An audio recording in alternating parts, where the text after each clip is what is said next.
This call is being recorded. All right.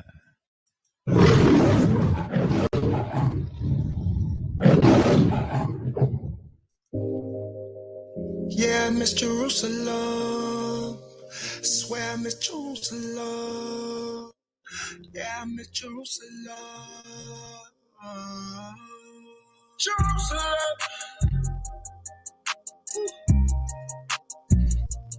Hope I get to see it someday. Yeah. I wanna see Jerusalem. Yeah. Hope I get to see it someday. See it someday. When David on the throne, just know that everything gonna be perfect. Ezekiel already wrote it, very simple on how he worded. Everything flawless, most high always flawless. I stick to the script because I really know who the boss is. Put it together, ready to work. Yeah. No other God, so I never settle. No. I ain't even tripping, good if I can work it out. Just like back in Egypt with the Shalom, shalom, shalom, Shabbat shalom, my brothers and sisters, Shabbat shalom. Welcome into another broadcast right here and another class of Liberation Tabernacle of Yah. Liberation Tabernacle of Yah. We're delighted, we are honored, we are privileged for Yah giving us another Shabbat day. Man, I tell you, it's been a beautiful day today. This is a beautiful day every day that the Most High give us and allow us to wake up and see. All praises due. All honor and all glory goes to none other than the Most High Yah. So today, my brothers and sisters, again, on another class, we have an interesting topic of conversation. Most definitely we do. And first, before I even get into that, and let me slow it down, because I'm just ready to get into this one. We got to say that this show here will be hosted by this class, I would say.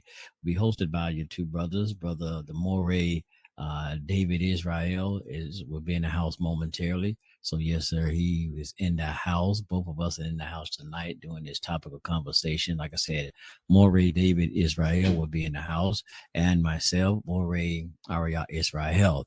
We'll both will be doing this topic on tonight right here for this class.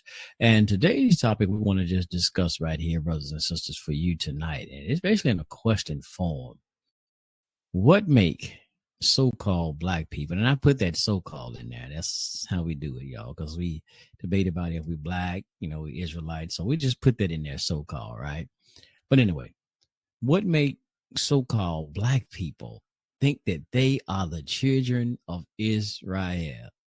Yes. What makes so-called black people think that they are the children of Israel? Y'all got some nerve. Talking about you, the people of the book. Talk about y'all Israelites, black folk. Y'all ain't no Israelites.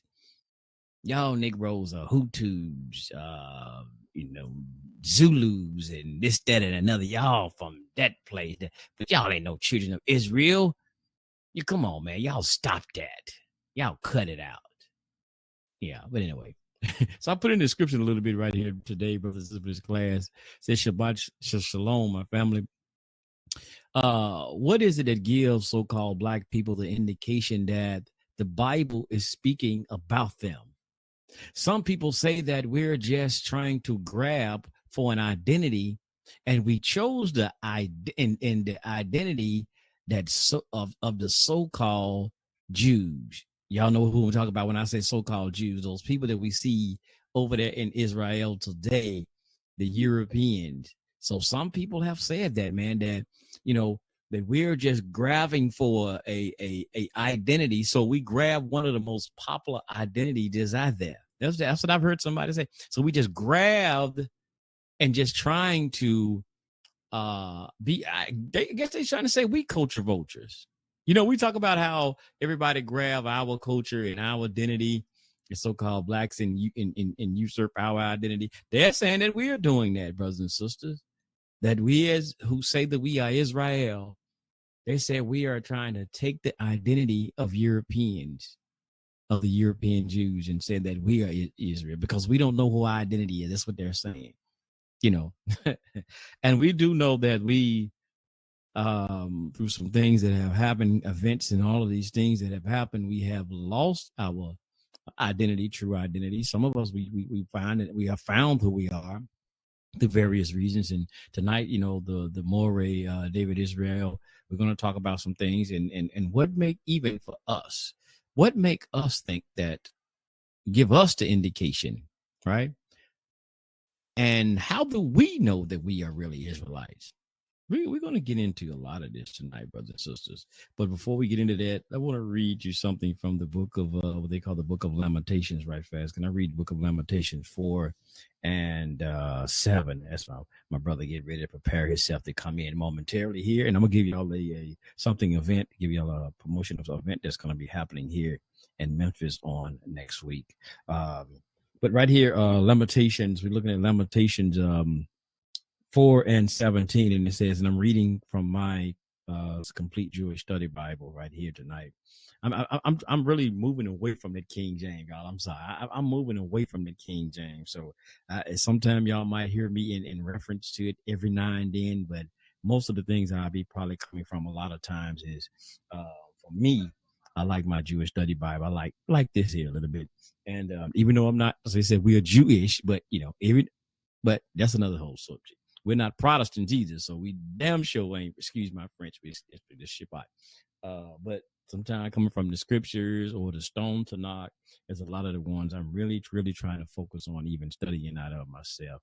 But let's go right past this, brothers. It says that, as for us, our eyes are worn out from looking in vain for help.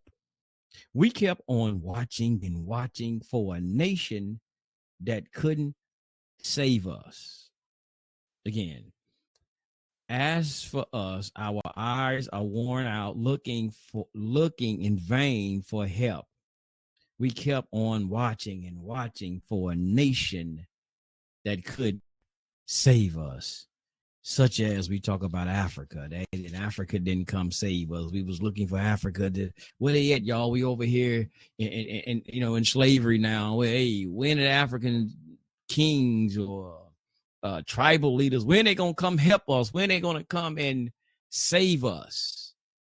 We was looking for a nation that couldn't save us, because hell, they couldn't save themselves. All praises due. But brothers and sisters, right here, coming up next weekend, right here in the city of Memphis, there will be the 12th annual Israelite Holocaust Remembrance and Observance, starting on August the 19th to the 21st. One more time, the 12th annual Israelite Holocaust Remembrance and Observance, which will be held again on August the 19th through the 21st, which is being presented by the Israelite Spiritual Action Community. Yes, sir. Committee. I'm sorry. The Israelite Spiritual Action Committee will be holding this event. Man, I'm myself. This is my first time even knowing about it, because I didn't know about. I really never got too much into. I'm still learning a lot of things, but so myself, this is coming out. I haven't even learned about this event myself, brothers and sisters. Y'all need to get this. Y'all have heard of the Jerusalem Chronicle? Yeah, we talk about having our own media and things. The Jerusalem Chronicles is actually where I read this article at. So yes, sir, brothers and sisters, get that right there for all of our information to Tanakh only, y'all. Tanakh only as well. Get the Jerusalem Chronicle newspapers, and brothers, so just subscribe to that today, because I like to go and pick mine up at various stores that I here in the city that I go and get mine at.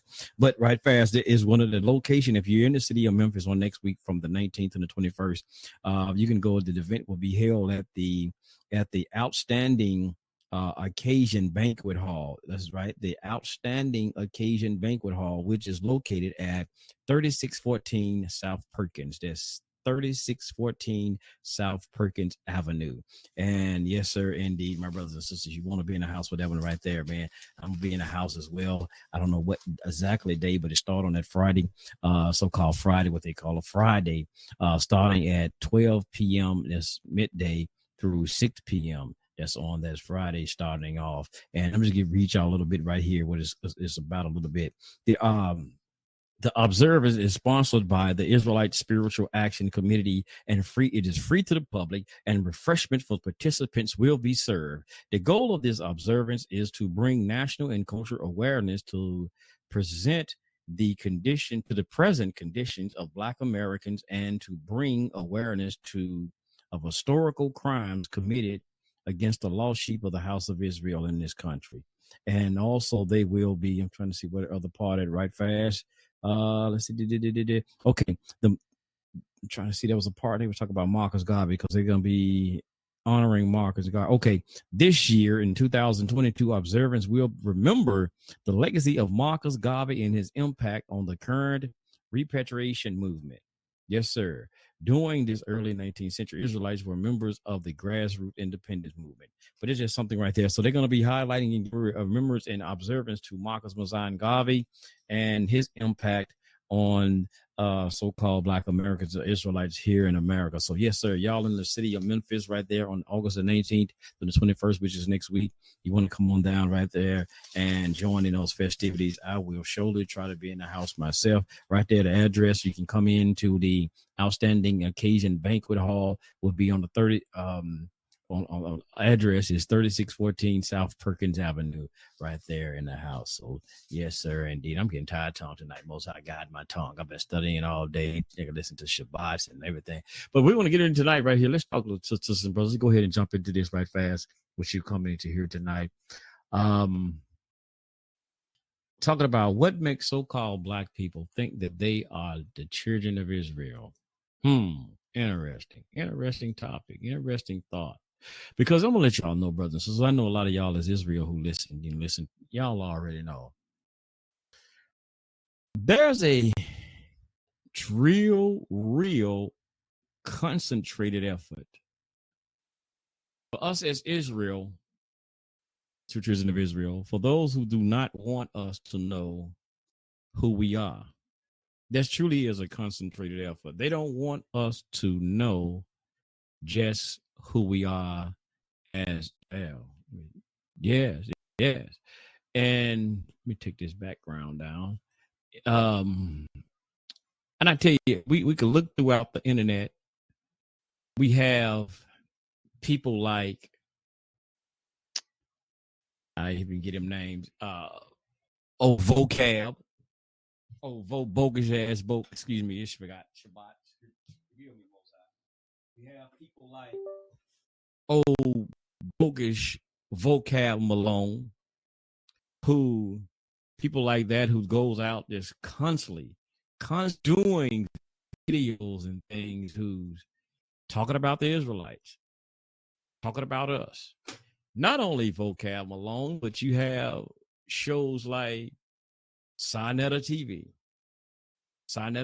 who seem to concentrate, seem to always focus his shows on Israelites, on us as Israel.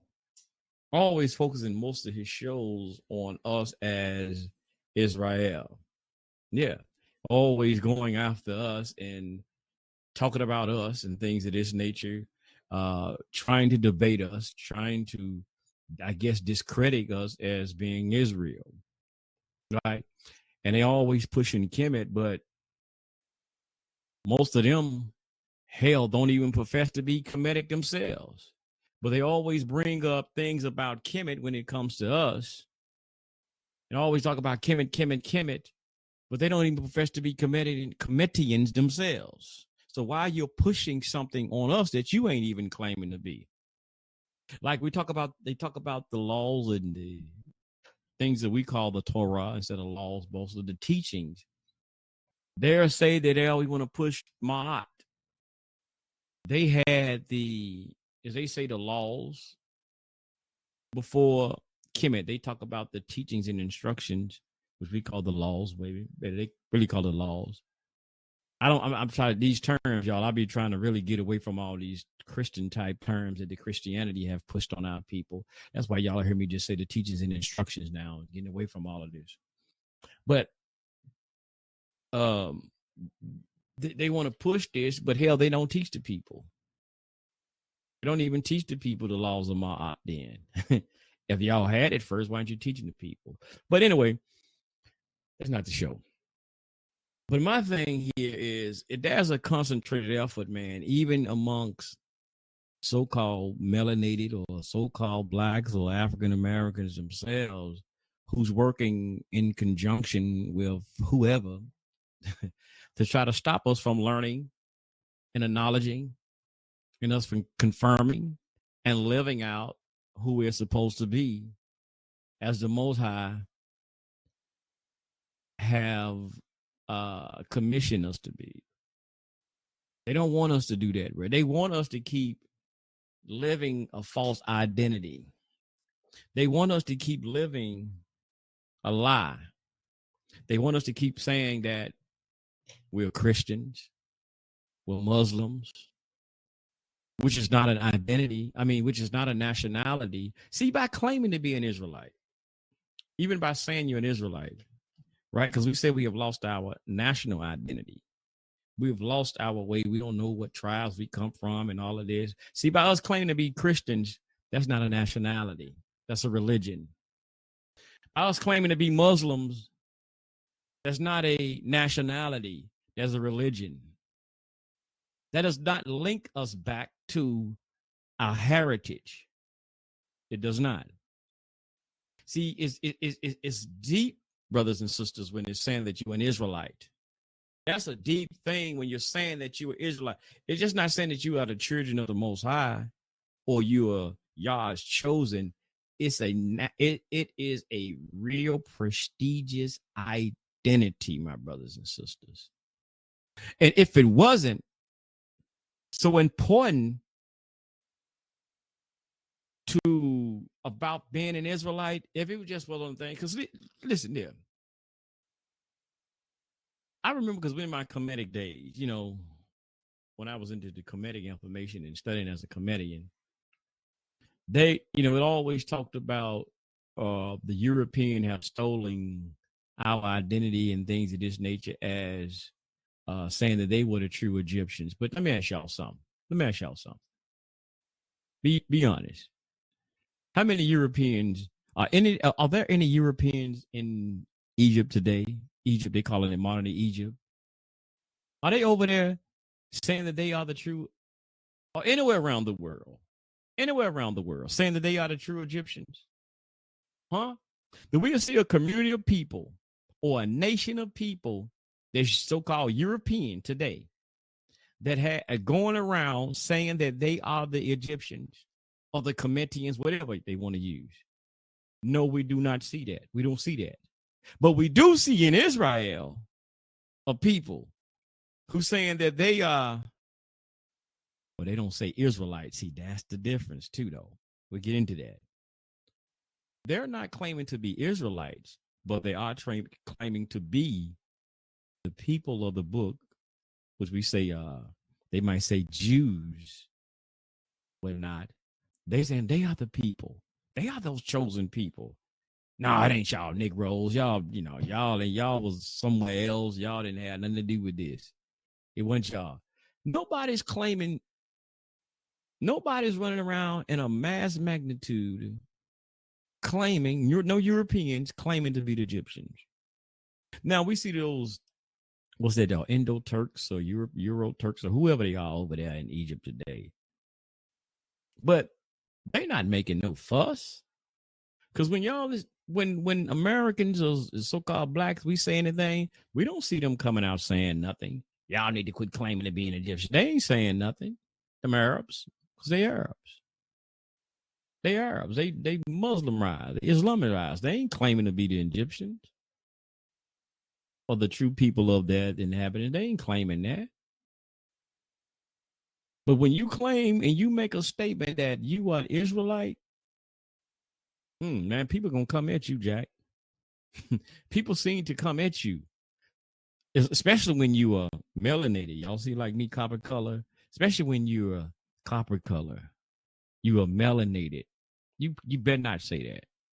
And I was thinking about something earlier, because even the people that's over there now, they say they are Jews. They say they are Jews. They're Jewish again, or Israelis. So just with those terminologies, just with those two terminologies, saying that you are a Jew or you an Israeli or you Jewish, they're not claiming to be an Israelite.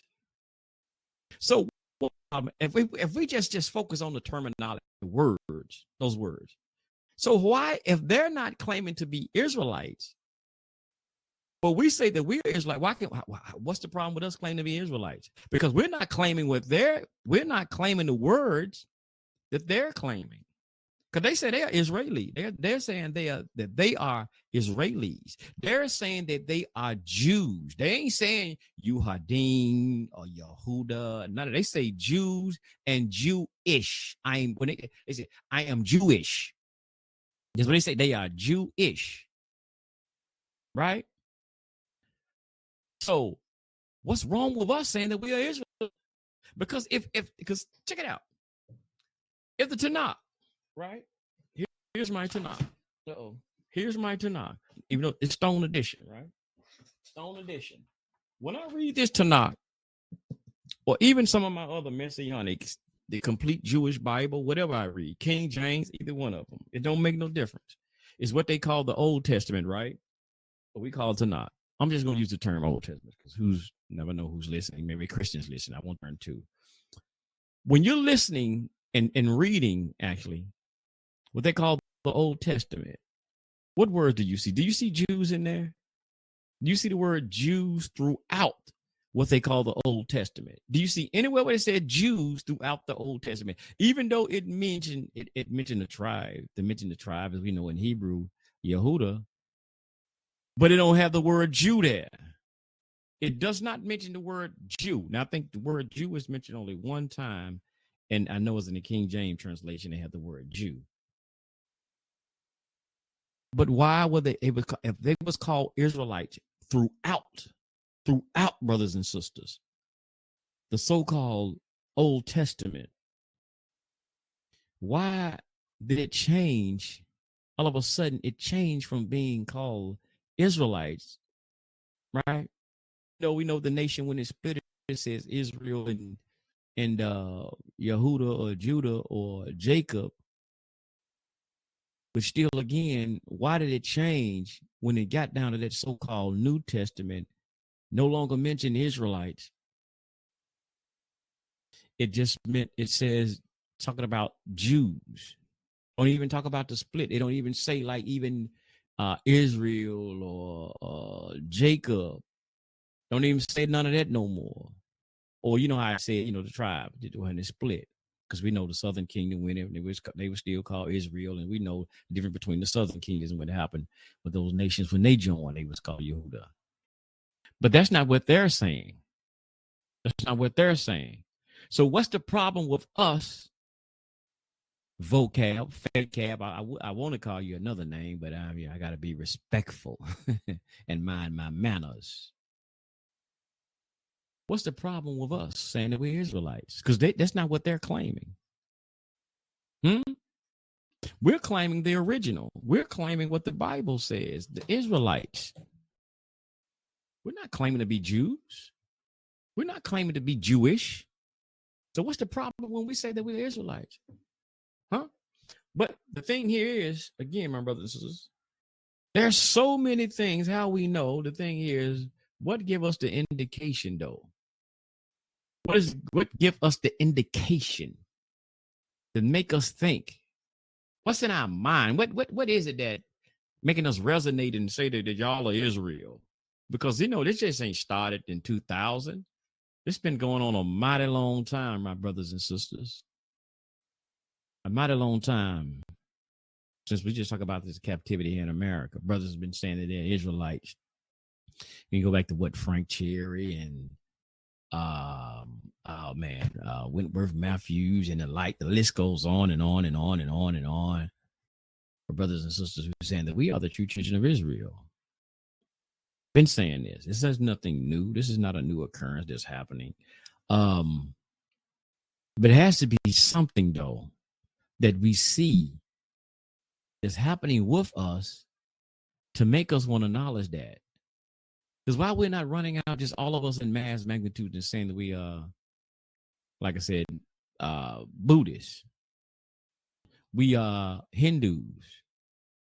We are, Confucianism, Zoroastrianisms, Why we're not running out saying those things? What make us identify?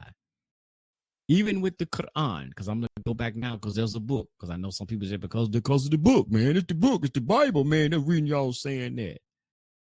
Okay, well, we have the Quran. They have the Hindus, again, they have what they call a thing, the Vedas or something like that. There's a book. We still ain't running around here saying we Hindus. Like I said, Buddhists, Confucianism, Taoism, the list goes on and on and on. Because when we read, as y'all know, the number one chapter, I will say basically throughout the book is Dabarim, or what they call Deuteronomy. Okay, my brother. I don't shut up on this one right here. Is what we see that Dabarim or Deuteronomy 28 is the key factor of when we start reading that, which the church don't teach us about, don't talk to us about, because they already say this outdated. I mean, basically not outdated, but we don't deal with the law, so they don't go into that. So when we started reading that, and we start, like brother Reverend Nat Turner, they say, start seeing things in there that's parallel with things that have happened to us and things that's happening to us, and say, oh, wait a minute. We got to be those people, man. We must be those people, because we're the only people that seem to fit those things. Nobody else went on those slave ships like that and been carried on from one land to another. Those Europeans didn't. Well, prove to me, show me where they went from one land to another in cargo ships, as they call cargo ships. On any what transatlantic, mid-Atlantic, I don't care what kind of, show me where they went into captivity like that in a mass magnitude. And then anything where it talks about, and I'm gonna let my brother come on in here, where it says that we should be a byword and a proverb, meaning we won't even know who we are. We be Negroes, colored, Afro-Americans. I will say Moors, no shot at the Moors. We saying we everything under the sun. The Wabians, we this, that, we that. We GDs, we Crips, we Bloods. We just don't, we just saying we everything. But those people who's over there, they hadn't stopped claiming, they hadn't.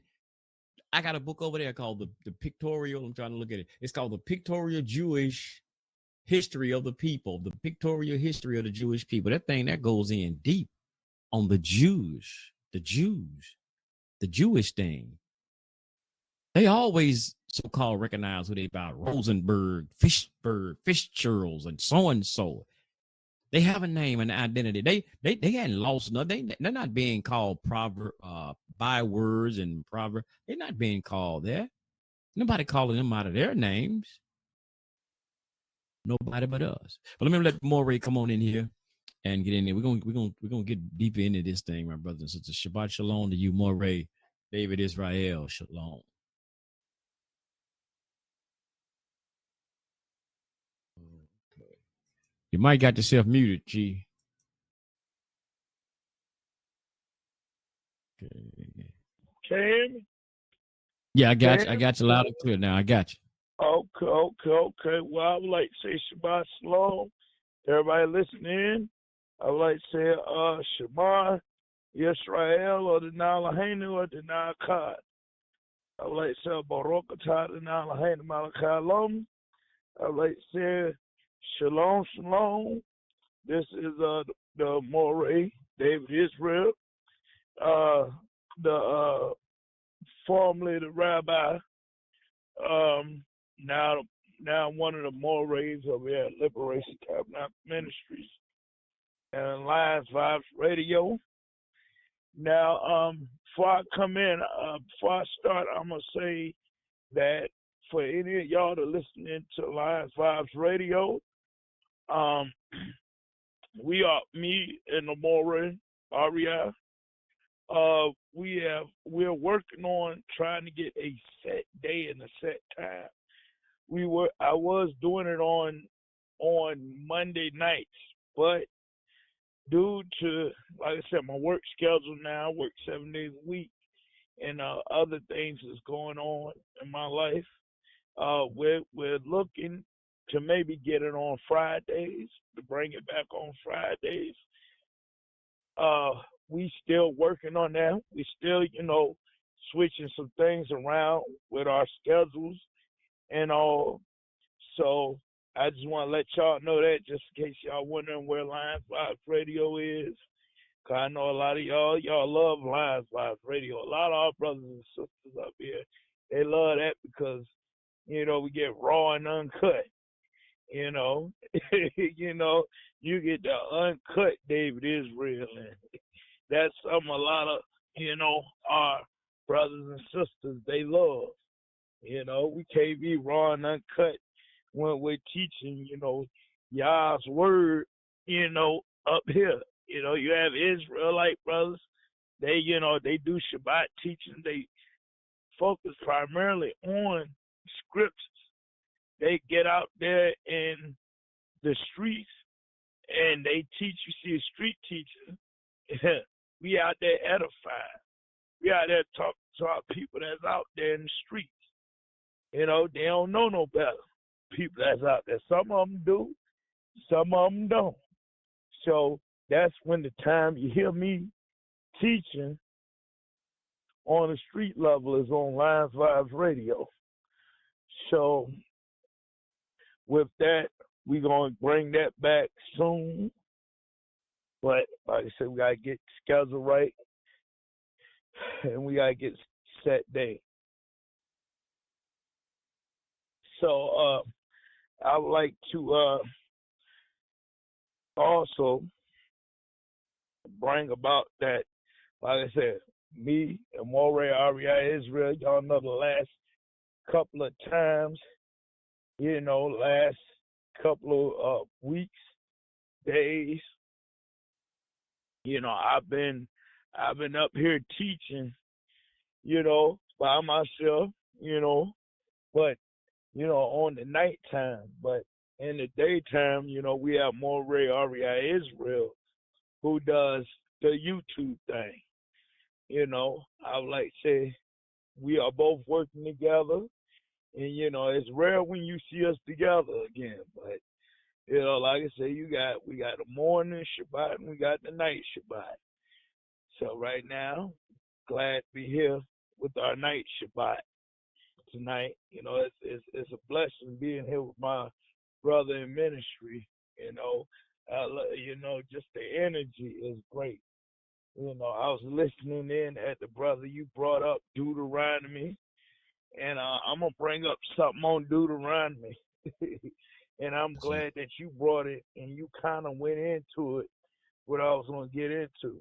So I'm going to get into Joel, the 3rd chapter.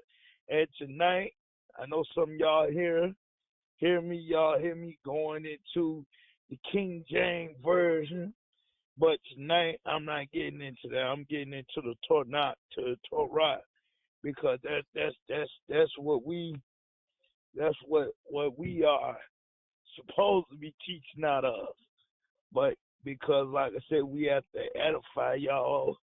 A lot of y'all brothers that want to be Gentiles and stuff, we have to come to you on a Gentile way, which is the King James Version of the book. So. But first, I'm going to go to Job 8 and 8. Job 8 and 8. Go to Job 8 and 8. Get this out. Go to that scripture. I don't know if you got it on you. I got my stone edition. So and for y'all to know, stone edition Torah is very different. Very different. Right. Can you still hear me over there? Yes, sir. I can get you loud and clear, brother. Come on. Okay. I'm just going to go to the book of Job, and I'm going to go to Job 8 and 8. Yeah, and I'm sharing it on the screen as well in the scriptures you pull out, precepts you pull out. I got it on the book. I'm going to go to Job 8 and 8. I'm about to go to the table of contents. I got it now. If you want me to read it out, brother. Yeah, if you could read it for me, that'd be good. I got you. It's the Stone edition. So read. I'm messing with him. Stop that. Yes, sir. I got it. It's the Stone edition, brothers. Job 8:8. It says, "Inquire now of an earlier generation and prepare yourselves for the investigation of their fathers. For we are but since yesterday, and we do not know our days upon the earth, but are but a shadow." All right, right there. So right there, that's what we're doing. You know, when we're talking about searching and where we fit our way into description as Hebrews, you know, we have to talk about our father's lineage. See, when you're talking about Adam, we were brought from Adam's rib. Now, when we're looking at, you know, the so-called Gentile Jews that we see, the so-called Ashkenazis, they say they come from their mother's lineage. Now, when we're talking about the lineage of the Hebrews, which is us, so-called Black Americans who are from the tribe of Judah, we're talking about our father's side. See, when we're talking about Adam means mankind. That's where everybody came from, Adam. Now, without Adam's children, it goes down. We have Shem, Ham, and Japheth. Ham is the so-called Africans. Ham had Cush, Mizraim, and Canaan. Shem means upward. That's where we descend from, through Abraham's father Terah. We have Japheth. Japheth is the so-called Europeans, the East Indians. You know, some of the people that are not all the way Hebrews, but some that are, because we do have Hebrews that we do as Abraham. Abraham did come from Mesopotamia, or as we call it, your Chaldees. Now, out of that, we have Shem. Abraham had what? Ishmael and Isaac. Ishmael and Isaac. Isaac married Jacob. Jacob married 12 tribes, Israelites, which is us, our lineage. Now, Ishmael had so-called Arabs, right? The Ishmaelites, the Arabs, and so through Hagar, which was Abraham's maid, bondwoman. Now, I'm going to go through something. Now, when we're talking about the 12 tribes of Israel, all 12 tribes had to go through Deuteronomy 28 chapter, the 15th verse, all the way down to the 68th verse. Now, I want you to get Deuteronomy 28 and 68. You can get that for me. Let me screen share that right fast. Okay. Oh, pop this back up right fast. Oh, let's see 1 second, brother. All right. So, Dabarine 28 and what was that? 68. Yes, Dabarine 28, 68. I gotcha. Now I'm reading on my computer right fast, and so I got it fast. I already had it on there. Now this is from the Description Bible, but yeah, from the Description Bible. Now it says in Dabarine 28 and 68. You got a stone edition tonight. Yeah, hold on. I can pull it up right fast. Well, I ain't got it on the computer, but I was trying to screen share it too. I got a screen share on the computer, plus I'm gonna pull it up right fast. Ain't gonna take me about a second. I'm already in there anyway. I'm in it to knock anyway. Okay, where I'm at. Got to get my eyes straight. Turn this light on, man. All right, here we go. Stone Tradition Tanakh says, Yahweh will return you to Egypt in ships on the road which I said to you, you will never see see it again. Now again, and you will never again see it. And there you will offer yourselves for sale to your enemies as slaves and maidservants, but there will be no buyer. Okay, right there. See, right there, 400 years of slavery. You know, now I'm gonna tell you something. There's something I want y'all to read also, and that's talking about the slavery that we went through for 400 years. Now we always hear brothers and sisters in the conscious community. Oh well, we are, you know, you know, see, we went through slavery all these years, and the white man this and that and this and that. But then when we ask y'all to prove it in y'all book, can't none of y'all bring a forth about it. You know, so this is about the only book that we know that has this information documenting us being slaves. Matter of fact, even then, when you look at that John Henry Clark and people like Dr. Ben, I'm gonna tell y'all something. Besides so-called European professors, the only thing that they had was the so-called Bible, which consisted of the Old Testament, New Testament, Torah, and the European writings, Gospels. But they could not have had no other information about us being enslaved, us being, you know, on slave ships without this book. Now, you know, we have also we also hear about this Medunetta and all this Ma'at, but we never hear anything talking about our history. Now, me and Moray Ariel, our family's from down south. Ain't that right? Your family from Mississippi. My granddaddy people from Alabama. Now my family, my ancestors were enslaved. They were in the cotton fields.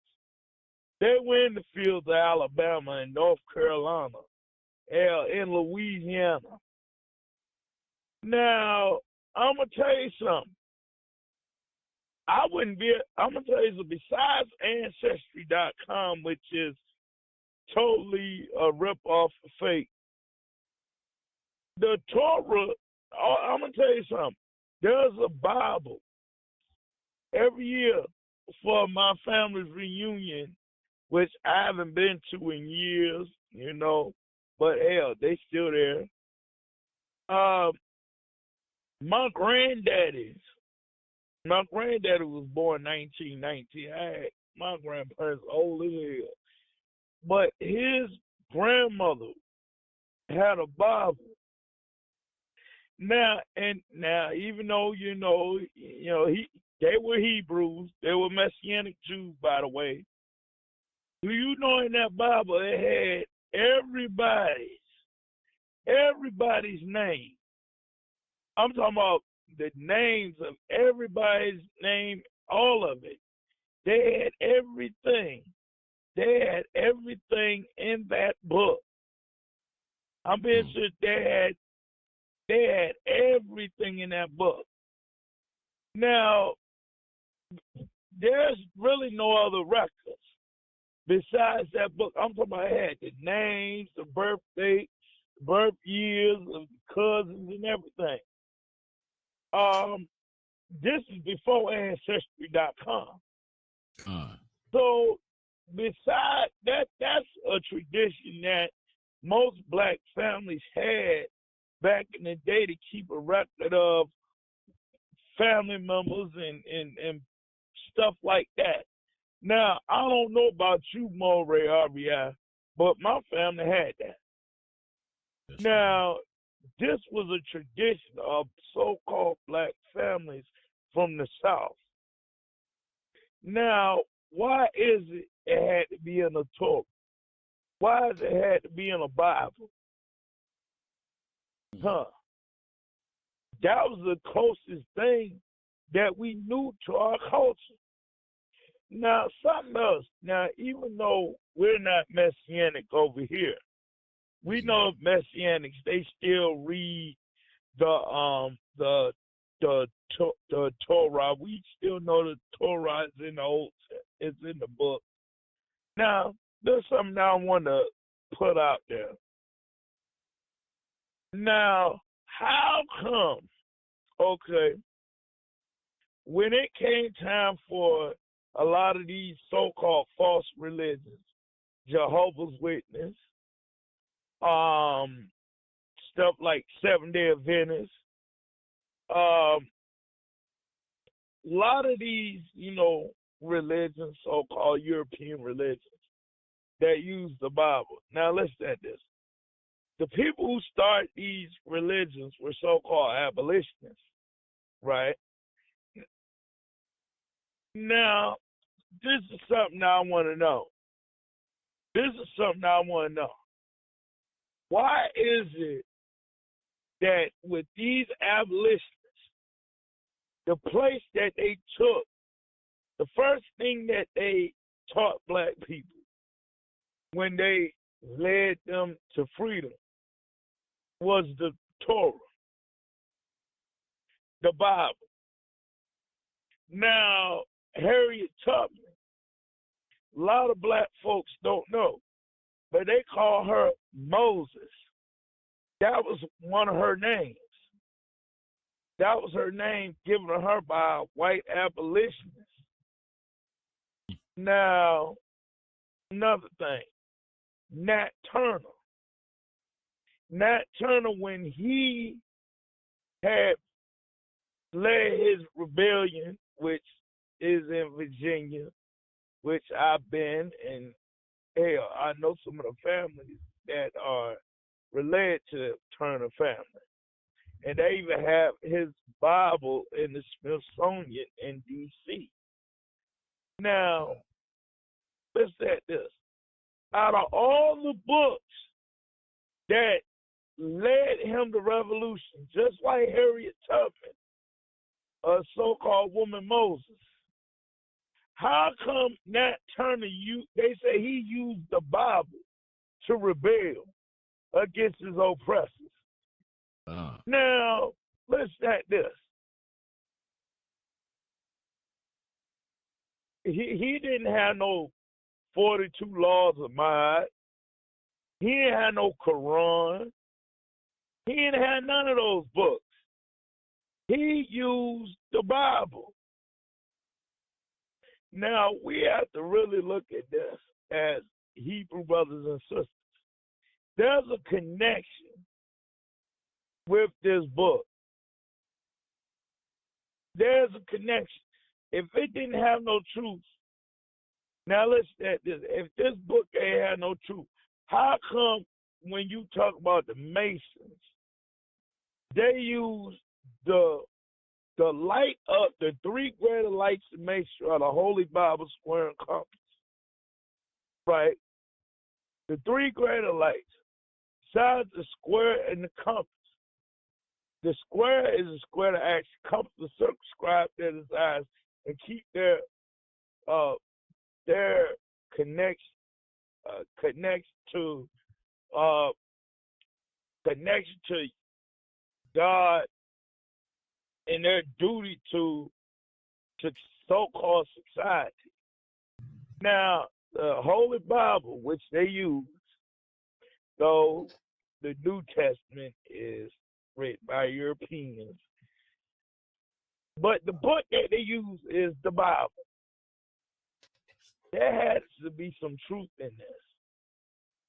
There has to be some kind of connection, because even before European Masonry, this was the book that they used. This was the book that they used, okay, in North Africa. Queen of Sheba, Queen Candace. They didn't have no set laws. They used the Torah. They was connected with King Solomon, who was a Hebrew. So this is something I want to put on y'all minds. This connection that we have to this book is the only connection and the only truth to who we are and who we reign supreme as. Now I want to get to a scripture. Now this is the Stone Edition to knock. I don't know if you can get this book out, the Book of Joel. Now this is something that the Book of Joel, and some of y'all that follow the King James version, y'all go to Joel the 3rd chapter, and this one is, it's Joel the 3rd chapter. Do you think you get that out in Stone Edition? Matter of fact, I got it open. I can read it. I got it open. I got it on Joel right now. Yeah, I got it. Okay. If you can go to Joel the 3rd chapter. All right. Is it Joel 3:3? No, just Joel the 3rd chapter. Joel. Okay, I'm on there. Yep, I'm on there.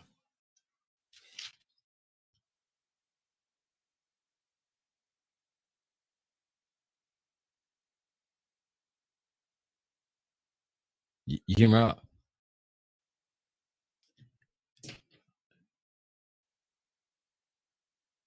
Shalom, you still there? Did that, Rabbi? I mean, Moray. Oh, let me see what's going on now. Is he still here? Hey, brother. Oh, okay, there you go. Can you hear me? I gotta turn this phone up real quick. Wait a second.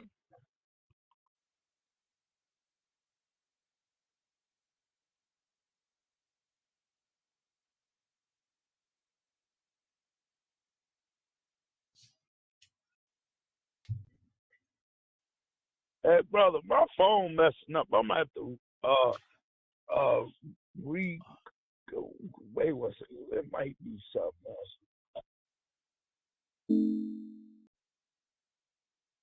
All right, yeah, he got to reconnect, brothers and sisters, and he'll be right back in here. But yeah, we just talking to tonight, just like what give us indication, because like I've been there's so many things, like I said, because I was in this comedic things, and I seen just so many different connections in my life that just personally, right?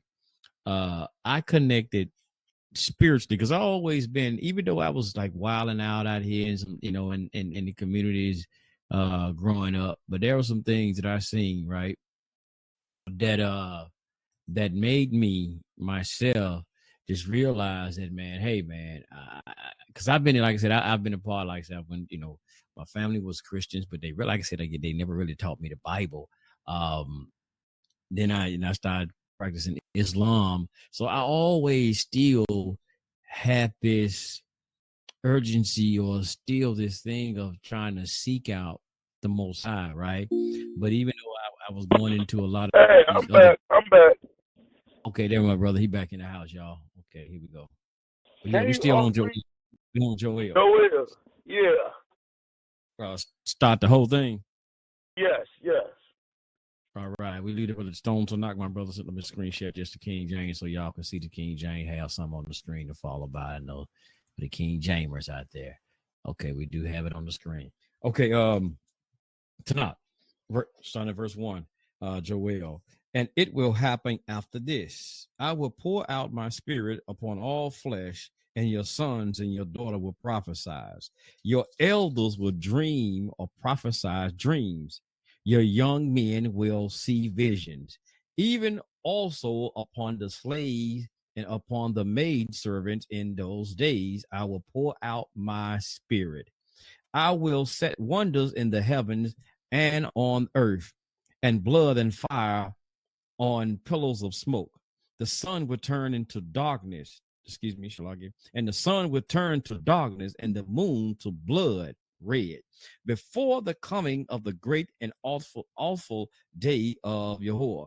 And I will be that, excuse me, and it will be that anyone who calls on the name of Yahweh will escape. For on the mountain of Zion and in Jerusalem or Jerusalem, there will be a refuge, as Yahweh said, and among the survivors whom Yahweh summons. Hallelujah. So, right there, that's is that? Wait a second. I think it might be different. The Dreamer Dreams. Nah, it's you gotta go to Joel the 4th chapter. It's different in the Stone edition. Okay, I was reading Joel 3. I thought you said Joel 3. My bad. Joel the 4th chapter. Yeah, it's different. I got you. It's crazy because it's different in that book in the Stone edition. My bad. I was reading Stone, but I thought you had said Joel 3, chapter 3. You said Joel 4 and verse 3, right? No, I said Joel the 3rd chapter, but it goes into the way we read it. It's different in the Stone edition, so you gotta go down to the 4th chapter too. Oh, okay. All right, I got you. It says, okay, 4th chapter of from the Stone to Not. For behold, in those days, at that time, when I will bring back the captivity of Judah and Jerusalem, and I will gather all the nations and bring them down to the valley of Jehoshaphat, and I will contend with them there concerning my people and my possessions, Israel, and they that are dispersed among the nations, and they divided up my land, and they cast lots upon my people. They gave a boy for a harlot, and they sold girls for wine and drink. Wow. Sound like us there, brother. How far you want to go down? Like us. So what I was going to get into was with that was the prophet Joel. He was having visions of what happened to us in Egypt. Now, out of all my studying that I've done, I can't find nowhere else. Matter of fact, I'm going to tell you something. Even with Nation Islam, they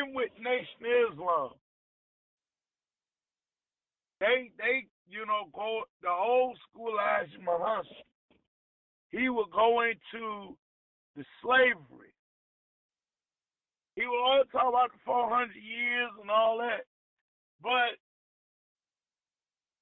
400 years, okay, you talk all this stuff, about slavery, but where is it? Where can you go into that, into the Quran? Y'all couldn't go in that in the Quran. Even when we looking at, the conscious community, and not to beat up on them tonight, but they talk about all this, being black and reigning supreme. But y'all notice the main people, like you were saying earlier, they like to beat up on is the white Jewish people. Now, if they have a problem with Jewish people, why the hell do they have a problem with? Why the hell they always gotta have a problem with these people that they call Jewish people? Why they don't have a problem with white folks? If that's why don't they talk bad about the white people? How come they have to talk against a people that align themselves with the Torah? And then when they do, they have to go into the Torah. now this is a little inside joke. Your nephew Polite. Yes, sir. Now we know Polite's a money man. We know he's a Mac daddy and a money man and a player, got 5 wives and all that.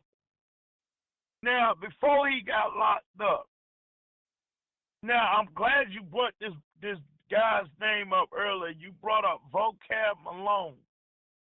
But you forgot about his partner, Harry Rosenberg. Mm.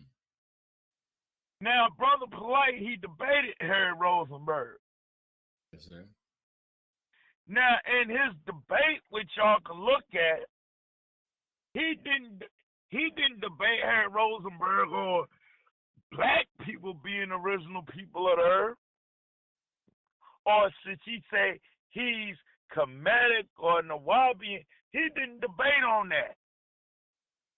He debated on black people being the real Jews. Mm. That's very interesting. Mm. But he's supposed to be pro-Egyptian. Yes, sir. Pro-African. Yes, sir. How come he couldn't debate Harry Rosenberg on Africans being the mom and dad of the Jews? He went into the Torah. He even said that he was the original Jew in that lecture. Mm. I wonder where he learned that from. Me too. Hey, look. Now, Morel, you know, I joke with him about Polite because he a former Nawabian. Yes, sir. He's a former Nawabian. We all have our days. I was a former Muslim. He was a former Nawabian and a former Muslim just like me. So we joke all the time. Yes, sir. we joke about all the time. So that's why I said that about his Polite. Because, you know, Polite always been a kind of like Apostle Paul. Go ahead. Gentile, he won't be a Gentile. Get around Jews, he won't be a Jew. Now, somebody I'm going to bring up. Now, I know you're going to say my father Farrakhan, because I know you know, he going to get me back, so I'm going to get me back for him, because I know he going to go there, because you know. Now, listen at this. Let me get this out for you. Now, Farrakhan, he's supposed to be a black Muslim. How come when he got a problem with white people, he never go against the white Muslims? How come he don't never go against Muslim? If you're a Muslim and he is a black man and he has a problem in white society, he need to be going at his community. Yes, sir. But why is it instead he's a Muslim, but he always got, when he got a problem with white people, he always talk about white Jewish people. How come he don't stay in his own damn lane? Nation Islam under Farrakhan got a book called The Secret Relationship Between Blacks and Jews. How come he don't stay in his lane to have a book called The Secret Relationship Between Blacks and Arabs? Instead, he wants to debate our issue. There's a reason for that. Dr. Khalid Muhammad, he had an issue with white people. Man, when he was big enough was white Jewish people. What is there to debate about if you don't consider yourself Jewish? See what I'm talking about there? It's something there. There's a relationship which they put it on right. Secret relationship between blacks and Jews. But there's a thing there that where they know in their heart that our identification and heritage is the Jewish culture. They know this. So that's why they debate about it. Now, I'm going to throw something in right before you jump to, I mean to cut your wisdom, but what you're saying too, just throw in something with you right fast. Why is it that how come they claim to be Muslims, but he'll come out with a lecture talking about we are the true children of Israel, but you still claiming to be a Muslim? All of them have claimed and acknowledged that we are the children of Israel, but you still you Ishmaelites or you Ishmael, but you say that but you acknowledge this though. And now they need to really change that book right fast. I'm sorry for you lose your thought right fast. They need to really change that book so to really make it about the secret relationship between black and the Jews. Not that how so-called Jews had a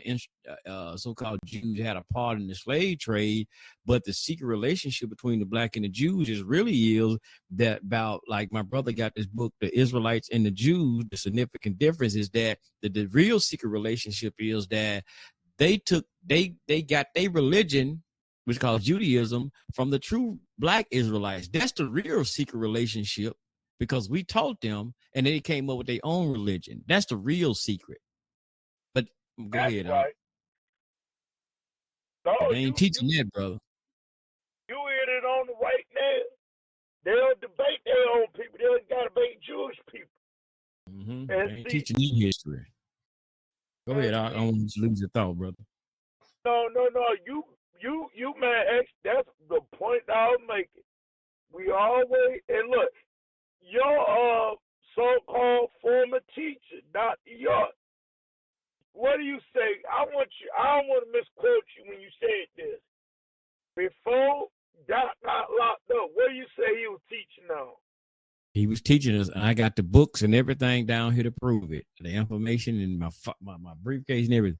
He was saying that we were the true children of, like he said, even had the name. He said Yahuda or Yahudim. We were the true children of Israel. He said, "This is what he said we were the holy seed." That was, and they was getting ready to open up now. Well, he got locked up. They was getting ready to buy in Georgia, even though they was going to call it a synagogue, but it was going to call it the Holy Seed. Now, because he was somewhat messianic, but they was going to title it the Holy Seed Baptist Synagogue. And he went into that saying that we were the Holy Seed. He was going into that. And just so happened, long as he was teaching Kemet and about the Anunnaki and all of that, but soon as he started teaching us about we were the children of Israel, now this, I don't know, y'all. Maybe y'all said this is a coincidence. I don't know, man. Maybe. I don't know. I ain't going to get into conspiracy. But as soon as he started teaching us that, how about he get locked up? But y'all say that he been molesting children all this time and y'all been keeping him under surveillance. But as soon as he wanted to teach us that we the children of Israel, he got to get taken off the streets. I don't know, y'all. I just, y'all figure it out. Now, you can teach us about it. And then I'll throw it back to you right fast. Allie, you back to you. And then they kept on teaching for a minute that we were the children of Israel. How about they jump right back into Kemetic information, brother? And now they had a whole bunch of lesbians took over the nation as Nawabians and started joining in the LGBT parade and all of that. That's why they didn't want to continue to keep teaching that we the children of Israel and stay in the Bible. Because Dr. York wrote a book, brother, long time ago, and Polite didn't even debate with that book. Because at the time I was still in the Nawabi, and I was like, how come he don't use the 360 degree to 360 question to answer a Hebrew Israelite? That book is trash, by the way. I'm sorry. I followed Dr. York, but once I got into this way of life and I read that book, because I bought it, but I never really read it. I still hadn't fully read it. It's 2 books, 360 question to ask the Hebrew Israelite, which is trash. Trash. I'm just saying. I got to tell the truth, which is trash. That went anyway. They were trying to go against the Hebrew Israelites. That book is trash, misquoted in a lot of the scriptures and everything. But anyway, they didn't want to stay in the Tanakh or the Bible. We'll just say the Bible, because the homosexuals took over that community. Doc was trying to raise you and tell you who he was. Maybe he knew he was finna get arrested. I don't know. Maybe he knew he was finna get ready to go down. And before he got ready to leave, I got to get this on my, I got to tell these people who they are. And he told it, and he got locked up. I don't know. But, and I'm going to tell you too, Doc, and I'm going to throw it back to you. These Nawabians, ask one of some of these Nawabians. You ever seen a Nawabian? Ask them, brother, was Dr. York teaching us? If you ever see one, ask some of them. And I can say a brother's name, but I ain't going to do it. I ain't going to put him on the spot. But I asked some of them. I said, brother, because they ran the bookstore here in Memphis. I said, you remember when we was in the school of Nawabians? I mean, no, excuse me. Doc was teaching us that we were the Church of Israel. He didn't know that. He had like, I don't remember that school. He can remember every other guy because they call them schools of thought. When they change up, they call them schools of thought. He can remember every other damn school, but just so happened he didn't remember that Dr. York. Now they ran the bookstore, brother, selling the books, but he don't remember Dr. York teaching us that we were the children of Israel. No. And then I'm telling you, brother, Dr. York was teaching us that we were the children of Israel. And how about after he got locked up a little bit years later, the same brother I'm talking about, like he don't remember, and you know him, Dave, he used to be on Culture Freedom, started saying that the people that's over there now are the true children of Israel. Now, this after Dr. York told us this and was teaching us this, they started saying that the people you see over there today are the true children of Israel. They went after the master teacher don't flat out wrote books, did lectures, showed and proved everything. Damn, so who are they really working for, brother? Who on behalf are they working for? That's what I'm tripping out for. Go ahead, Al. And you know what? And you know what? Yes, sir. To break that down too, Farrakhan don't even teach that secret relation between blacks and Jews. Let me tell you why. Because Khalid Muhammad, right? I don't know if you remember this or not, but Khalid Muhammad, when he was teaching all that stuff, you notice how he debated everybody on this. But when he went to King College to teach this, yes, sir, all of a sudden, College said that the man who told Farrakhan to put him out of the nation was a man by the name of Ben Chavis, who was working for the NAACP. Uh-oh. Come on now. Bring it out. That was started by the Jewish people. Hold up, brother. Say that one more. Who that was started by, brother? Hold up. Say it one time, please. The white Jewish people. Oh, man.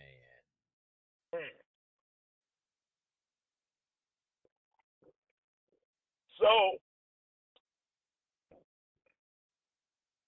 that shows who Farrakhan was working with when he decided to put his black brother out of his organization.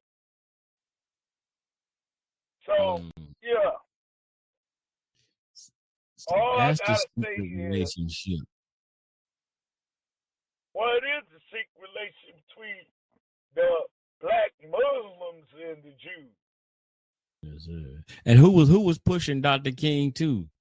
It was a Rockefeller down in Atlanta who was working on behalf of Dr. King, as too with, like you said, the NAACP and the civil rights movement. That's what they need to. That's what people better realize. That's the true secret relationship. How these European Jews are working to fund, and a lot of this stuff have fund. Like we see with George Soros, who's what they call a liberal Jew, as he say, who fund Black Lives Matter. That's what the real truth need to be coming out. That's the true secret relationship between black and Jews. Not that book Farrakhan talking about. I hate to say it, but it's the truth. But go ahead, yes, sir. And also, Farrakhan loves Muammar Gaddafi, who supposedly funded Nation Islam. Do y'all know Gaddafi's mom is a white Jewish lady? Yes, sir. Kind. So where was Farrakhan's real money coming from? Huh. We gotta talk about this. Mm-hmm. So yeah. What we're looking at, even with Khalid Muhammad's son, Farrah Gray. Farrah Gray, well, he talking about he was a millionaire. So-called millionaire. Do you know that he was, his company was funded by white Jewish people? Khalid was alive. So you mean tell me all that stuff Khalid talked? He didn't know his son was over there in the White House making deals with Bill Clinton and was getting money, was getting funding from Jewish people? Huh. Wow. So that's all I gotta say with that too. And when Farrah Gray got funded for his company, do you know that a week later, that's when Khalid got that aneurysm? Damn. Huh. Yes, sir. Yes, sir. So who is Farrah working for? Yes, sir. That's why I said, brother, there's a concentrated effort, man, to on behalf of not letting us know who we are. And a lot of these people are getting funded on behalf of the people who have basically taken our place, swap places with us. And even after we taught them, though, that's the thing about it. We've taught them. They didn't know that. They would have never known anything about Torah, Tanakh. We taught them. That's one thing I like what the brother Kohen Michael Ben Levy was breaking down on one of his classes on YouTube. And even in his book that I'm reading now, The Israelites and the Jews, the significant difference. But he was saying how even with that, man, we taught them. Y'all can find that even in the Tanakh. You know, now people might mention about the Edomites and how they was forced and made to learn Torah. So we taught them, man. It ain't like they just came in and took on our identity. We taught them, man. You know, and they became proselytes. So there's some deep history behind that.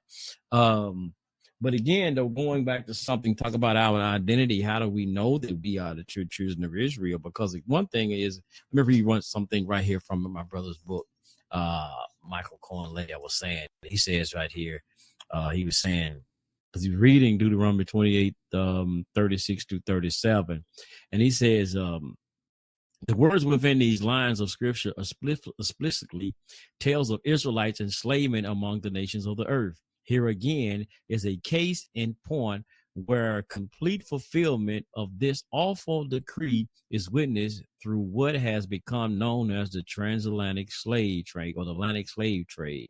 While it is said that other people have also been enslaved, there is no more argument against the fact that blacks alone have experienced all the curses in their entirety. The so-called Negroes alone lost the knowledge of themselves, their language, and history as a people in their enslavement. Thus, we, the Israelites, have become a byword and proverb as stated in the scriptures. True indeed. This is something that and let me read one more part right fast. And this says, Israel, the chosen people, or the holy people, set apart people, whose purpose was to be an honorable people and an upright character, and as such a righteous nation, fell into dishonor and unrighteousness by performing deeds completely out of character. This made us unworthy of bearing the name associated with the Almighty. Today, we are called everything except who we are, a child or people of the Most High Elohim. We have surely become a byword and a proverb. Negroes, black, coons, jet, Sambos, niggers, Afro-Americans, West Indies, and the like. Our true name and identification, Israelites, has been removed by the Almighty through our enslavement amongst foreign people. Yes, indeed, my brothers and sisters. And let me jump right fast into go back into Joel. My brother of the Moray David was in Joel. Let me jump back into Joel now. This is from even my complete Jewish Bible. Now it has chapter 4 in this one right here. And I'm reading complete Jewish Bible out of Joel chapter 4, verses 6. It says, the people of Yehuda and Jerusalem, which they say Judah, Jerusalem in King James, sold, let me go back. And the people of Yehuda and Jerusalem, you sold to the Greeks so that you could remove them from far away from their land. Who did that happen to? Did that happen to any other nation? Did that happen to the so-called Hispanics? Did that happen to the so-called Europeans? Did it happen to any of the Asians, Orientals, whoever? Did these type of things happen to any other people other than us? No, it did not. Number one, again, going back to my brother, he was reading again in Joel. We talk about in Joel, like I said, this was in chapter 4. It says chapter 4. And the stone is to say chapter 3, but chapter 4 in certain Bibles, it says they drew lots for my people, traded boys for harlots or whores, sold girls for wine to drink. What other nation did these things happen to? Don't we read about this? Have we heard about these type of things that occurred to us here in America? Did we hear about these type of things, these occurrences? So even when we go into Dabarine and things of this nature to do with robbery, we talked about all of these curses that will come upon our people, man. When we read it, no other people, whether they say it or not, we know that these things happen to us as a people, especially right here in the shores of America, and it's still happening. Our people, man, are stoned out of their minds today on these drugs. Drugs are sure enough, man, got our people messed up today. And by keeping our people stoned out of their minds on these drugs, for one, this is why they want to keep us, I will say one thing, this is my personal opinion, want to keep us out of our minds and intoxicated, and when they can keep you high. And when you're using drugs, what do they say? You're under the influence, right? So if you're like for David and I, my brother David, the Moray David, and myself, we don't use drugs. We don't use drugs. Now, maybe we might have to take a Tylenol or something. We get a little ache or something like that, you know, with that. But we're talking about what misusing drugs, or maybe what they say, abusing drugs, taking them for, as they say, recreational purposes, right? We don't do those. We don't do that. We don't do, not even marijuana. Y'all know we can't stand marijuana. Anybody ever listen to Liberation Tabernacle for a long time or a while? Y'all know we cannot stand marijuana. I don't give a damn what y'all say. It's medical. We can't stand it because y'all don't. Some of you people, they don't use it for medical purposes. Now, if it's for medical purposes, we ain't got no problem with it. If it is medical. But we talking about this thing. Now, any kind of drug you have to take for medical, we ain't talking about that. But for all this recreational stuff, because you want to get high and out of your damn mind, it's really, again, let's focus right fast. Being under the influence. You're not being, see, the Moray David and I, we talk a lot, you know, even off air. We talk about scriptures and everything all the time. See, we under the influence, not high, but we under the influence of the Most High Yah. That's what we under the influence of. So, but they want to get high under the influence of drugs. And when you under the influence of drugs, these drugs, because you're misusing them, what did it do? It make you out of your mind and do other things that goes against Tanakh. You do all kind of filthy, evil, wicked stuff that these people are doing because they're not under the influence of the Most High Yah. Because notice what they say. Are you under, when the police pull you over, you've been in the car drinking alcohol or smoking some crack or even smoking weed. What do they say? Are you under the influence of anything? You pull me over, police. I'm under the influence of the Torah, bro. I've been reading Deuteronomy 28. I'm not gonna stay under Deuteronomy 28. Man, I've been reading the Psalms today. I've been reading Ecclesiastics. I've been reading Proverbs. I've been on the wisdom. Bro, yeah, I'm under the influence. Yes, sir, I'm under the influence. That's right. But you want to give me a sobriety test, you ain't gonna get nothing, Jack, but some cranberry juice. That's all you're gonna get. So That's right. our people, brother, and we're seeing what's happening when the fentanyl crack is because, again, brother, I don't give a damn. Some people who are claiming Israel, brother. But the thing about it, they say they Israel and say they wanted. They say they follow Tanakh. They don't say they follow Tanakh. They say they follow the laws and everything, bro. They wear the fringes, run around here with the fringe. They look good in uniform and all of this, my brother. All they sharp as a mother sucker, brother. Like we say in the South, brother. You remember we said the old saying, they sharp as Ned was when Hattie died. They sharp, bro. But the point is, you disrespecting the Most High by adding on, not saying Shema. Y'all know the Shema. I don't even go to the whole Shema 4 and 6 of Dabarim, because y'all are too busy saying Most High in Christ. You don't add it on as Islam. I told y'all Islam know better than that. Islam say you're not supposed to have shirk. Y'all know what shirk is, right? That's an right. I know. Shirk. Add no partners with the Most High. Y'all add no partners with the Most High. So y'all don't give a. That's right. I'm gonna slow it down. Y'all don't care about your damn fringes when you add on to him. When you giving praise to somebody else, because he said, "Look, I don't give my praise and my honor and my glory to nobody." But what y'all saying, his son came down here on this planet Earth to die for us. So even if you claiming you Israel, that's okay. That's cool. You know your identity. Okay, you wearing your fringes, you teaching history, you doing everything. But it's still, again, you teaching this Roman, this paganistic God to our people.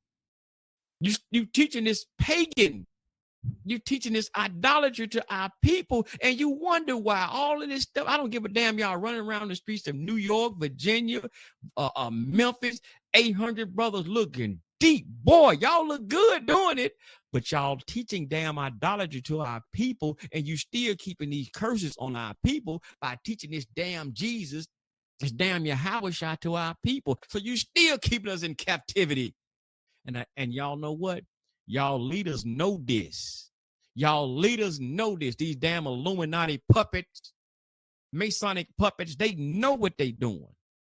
They don't give a damn because they too busy getting what they say in the New Testament, what is so-called New Testament. Like Judas. They the real. Did y'all read about Judas? They the damn Judases. They the real damn Judases. Because they the one getting the 30 pieces of silver. They the one taking the 30 pieces of silver. Tell them to go do like Judas did, if they believe in the New Testament. Tell them to do like Judas did. Some parts say that he went and jumped off a cliff and killed himself and hung himself. You better tell them to go do that so they can stop bringing these curses upon our people by teaching our people this damn idolatry. So yeah, we fit. As Johnny Cochran said, if it don't fit, you must acquit. We can't acquit, y'all, because we fit the profile. They said, man, black profiling. If they want to read throughout Genesis, or they say Genesis to Malachi, and they look at the description of Israel. They look at the description of Israel and all what those people went through, hard head, stiff neck. God damn it, don't know. Excuse my French. Excuse me, Most High. Don't nobody fit that bill but us. There's some hard head other nations out here. Oh, but nobody like us. We want to be God in flesh. We want to say we the universal. We want to be everything, but servants of the Most High, the examples of the Most High. Another thing right fast is when you go through that, go back to my profile. When you read from from Genesis all the way down to Malachi, the close of it, what we call it Tanakh, we fit the profile. So they want to say they racial profile us, Hell, they can racial profile us when they reading from Genesis, Barashif to Malachi. That's us, baby. Don't nobody else fit that profile. Johnny Cochran again said, if it don't fit, you must acquit. You can't acquit us, man, because we fit that from Genesis to Malachi. You can't acquit us. So stop it, damn fake damn vocab Malone and Chris Harris. Y'all fake ass Chris Harris, all of y'all out there who trying to discredit us. Sinetta, all y'all trying to discredit because we fit the damn profile as the Bible said. We fit it. That's right. So y'all can, man, discredit us and what we say. Y'all can believe it or not. You know what? We don't care because we know spiritually who we are. And that's why a lot of us are waking up. We know. I was in the Kemet, but the Most High let me walk through all of that. And I talk bad about the Bible. Oh, yes, I did. It's on Culture Freedom on our thing. I'm finna shut up and let my brother come back again. But you know what? The Most High let me did all of that. Believe and talked against. Do the Most High play favorites? We did a show like that. That's come to find out, I was only talking about myself. No, so he let me walk through all of that just to learn, hey, that's who you are. So I came right back to who I really was. But it was a lesson. He didn't let me get too far out of hand like some of y'all. But this is what we had. Go ahead, Moray. No, I was saying that's right. Go ahead, bro. You would look. That's why I was agreeing with you. I was clapping, bro. You were going in, bro. That's all I was saying. That's right. That's right. Yes, look, I want to hold the truth from I said I came at you tonight. That's why. Look, I was happy as hell to hear that. You just don't know the boy, man. That's why his middle name Lion. That's yes, right, sir. man. That brother is teaching. That's why I was happy as hell to hear that. Yes, sir. I'm so excited. I was excited as hell to hear that. You going in. Hey, look. And too, before we get out of here, no, we ain't finna go now though, bro. But throw this in here, bro, because like we talk about what give us the indication. How did you know you an Israelite, bro? Because we supposed to be throwing it. How did you know? How you know you an Israelite? What make you think you an Israelite? Now throw it in mind. How you know that, bro? Now let me tell you how I know. Now listen at this. Yes, sir. And I'm gonna be upfront with y'all. Sir. Now y'all know I told y'all I was born. Well, my whole family. Even though I have a lot of coons in my family. Yes, sir. Now, growing up, my mom, my family, even though we were, like we should say, Judeo-Christianity. Yes, sir. My grandmother, though she was mulatto, she always said Jesus was black. Wow. My mom always said that the Jews was black. She even followed the Torah. My middle name is David. I'm going to tell you something. Y'all all know my background of how I told you I hated school. I hated the school system. I got expelled from over 12 schools. I'm going to tell y'all something about me. Y'all know my teachers I had growing up. Now, out of all 12 schools I got expelled from, do you know the most hated, the teachers who really hated me were Jewish? Now, let me tell you something. What's so funny about this?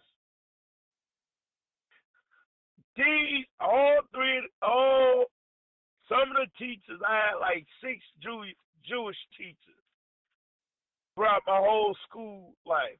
Do you know each and every one of them taught about their Jewish culture? Now, do you know, the only time I liked any of them when they celebrated their Jewish culture.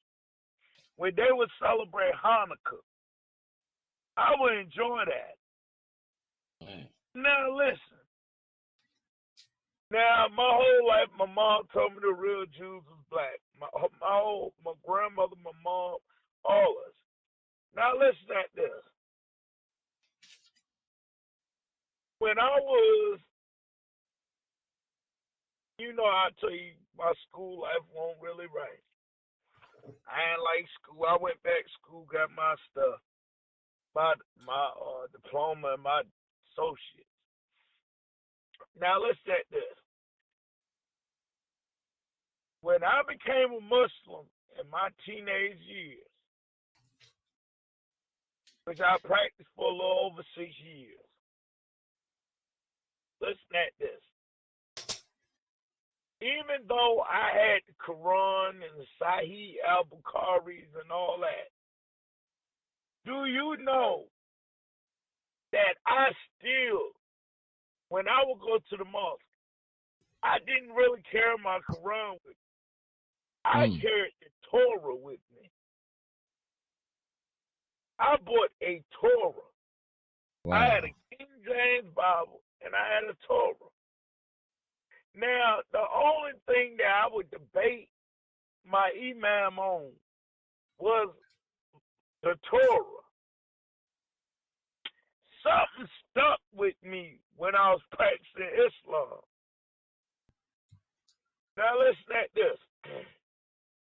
I'm going to tell you, because I'm going to break down the truth about me tonight. And some of y'all, I'm opening up more about my life. One day I'm going to do a whole story where I'm going to teach about my whole life, because there's certain things that I don't expose on air. There's certain things Moriah Israel, he don't tell you about his life that I might not know. You might not know. But I'm going to go into some of my personal life tonight about this. How do I know I'm a Jew? How did I find out? How did I know? Listen at this. I asked my imam that I had. He was Moroccan. Now, I asked him, because I will always ask him questions about the Bible, because that's all I took around. I asked him, and he really got mad at this. I asked him, I said, okay, if Prophet Muhammad comes from Ishmael, right? He descends from Kedar, which is Ishmael's second son. They had 12 children, Ishmaelites, just like the Israelites had 12. They had 12 Ishmaelites. I said, how come Prophet Muhammad couldn't go back about Ishmael children? I asked my imam that. I said, how come he had to go into all the Israelite prophets? But he never spoke about the Ishmaelite prophets. You know what my imam said? What's that? Because the Israelites had a special story that Prophet Muhammad could relate to. That's why Prophet Muhammad was connecting more with the Bible and Torah than his own in any other book, because them being Shemitic, they want to correct what the Jewish people fell off at. I asked my imam, I said, well, why is it you want to complete what the Jewish people fell off on? You know what he said? He said, well, because that's who taught us as Muslims were the Jewish people. I said, why don't y'all just be Why didn't Prophet Muhammad just convert to Judaism? He ain't had no answer. That made me question. Are Jewish people the chosen people of God? And I started to really search who the Jewish people were. Now, I'm going to tell you something. And this is something I don't open up with too much. Now, I don't want y'all to say I work with white Jewish people. I don't want y'all to say this. But I would debate Jewish people. When I was Muslim, same thing you hear Dr. Khalid do, I used to do the same thing. Now, listen. Something, man, I don't want y'all to, mix me in and say, oh, he work with Jew people. Ooh, no, I don't want y'all to say that. But listen, something I don't speak about, but I'm going to speak about it now. Do you know, when I was a Muslim, my Muslim brothers didn't help me out. When I was trying to get my life back together and do stuff, my Muslim brothers ain't really support me. The Middle Eastern Muslim brothers I had didn't support me. My black Muslim brothers ain't really support me. Do you know that when I would debate these white Jewish people about this, do you know that these Jewish brothers and sisters, so-called Jewish people, when I needed things, they would help me out, and I would talk mad trash to them. Now, do you know I had this one white Jewish couple that would help me out? I would cuss them out, say they weren't real Jews, all that silly stuff. Now, do you know what they told me? And this is how I knew I was correct on who I was. This what made me come back to the Torah. They said, do you know that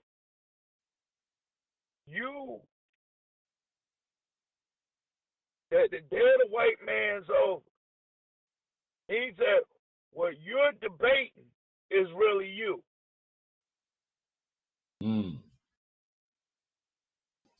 And now, in my heart, when I was Muslim, I used to ask my imam, why do we, like I just said, I would ask my imam, why are we trying to correct the Jewish culture? He could never answer that. That stuck with me. My Torah stuck with me. I barely carried my Quran with me. I'm trying to tell y'all that. Y'all might hear me talk about Islam, my Islamic is, but I'm going to tell you something. I never carried the Quran. I had the Quran, a couple of them. I had the Sahih al-Bukhari, but my main book I would debate on was the Bible, was the Torah. But when the white Jewish couple that would help me out, when the Muslim brothers they would go back and forth with me on this. They said, man, you're debating about what you are. And that stuck to me. From then on, it was just a connection I felt. And that's what made me come back to my Israelite culture. And I started studying with a camp. And, and I started, that didn't really, yeah, I went through hell with that. I'm going to go through that one day too, Yes, But I'm going to tell you something. It started from there, man. But I'm telling you, it was just like, man, it was something that was there. I was like, I'm going to tell you something. I couldn't prove myself in Islam. And another thing I'm going to tell you, when I was practicing Sunni Islam, my imam would tell me that Bilal, even Rabah, was Beta Israel. Mm. And he would point to Surah 17. And when I would read about Surah 17, that was called Israelites in the Quran. Wow. That stuck with me. Like, why now? Bilal ibn Rabah is a Beta Israel. I started looking into who this was. Do you know that Beta Israel is the Ethiopian Jewish people? Yes, sir. So I was told that Bilal taught Prophet Muhammad. And when I heard that, I said, why the hell would this happen? And I'm going to tell you something. I debated that. None of my Muslim brothers would ever, touch that. Besides my email, who told me that. But yeah, man, I'm telling you, man, it was a connection there. There was a connection there, man, and I never could let go of it. And that's, like I said, that's my whole Israelite journey began. Yeah. Yes, sir. There were white Jewish people that helped me out, that told me, you're debate who I'm talking about. I used to cuss them out. You know? Yeah. All that Khalid Muhammad stuff you see, shoot, I used to be just like that. And they told me, man, you debating about something you are. I'm like, damn. And like I say, that's where my journey began. Yeah. Yes, sir. White Jewish people told me, you're debating about who you are. People who I would cuss out. And it's crazy because they was the only ones that would help me. As a matter of fact, I'm going to tell you something. They the ones that taught me some of the Hebrew. Some of the Hebrew that you hear me speaking, they would teach me all that stuff.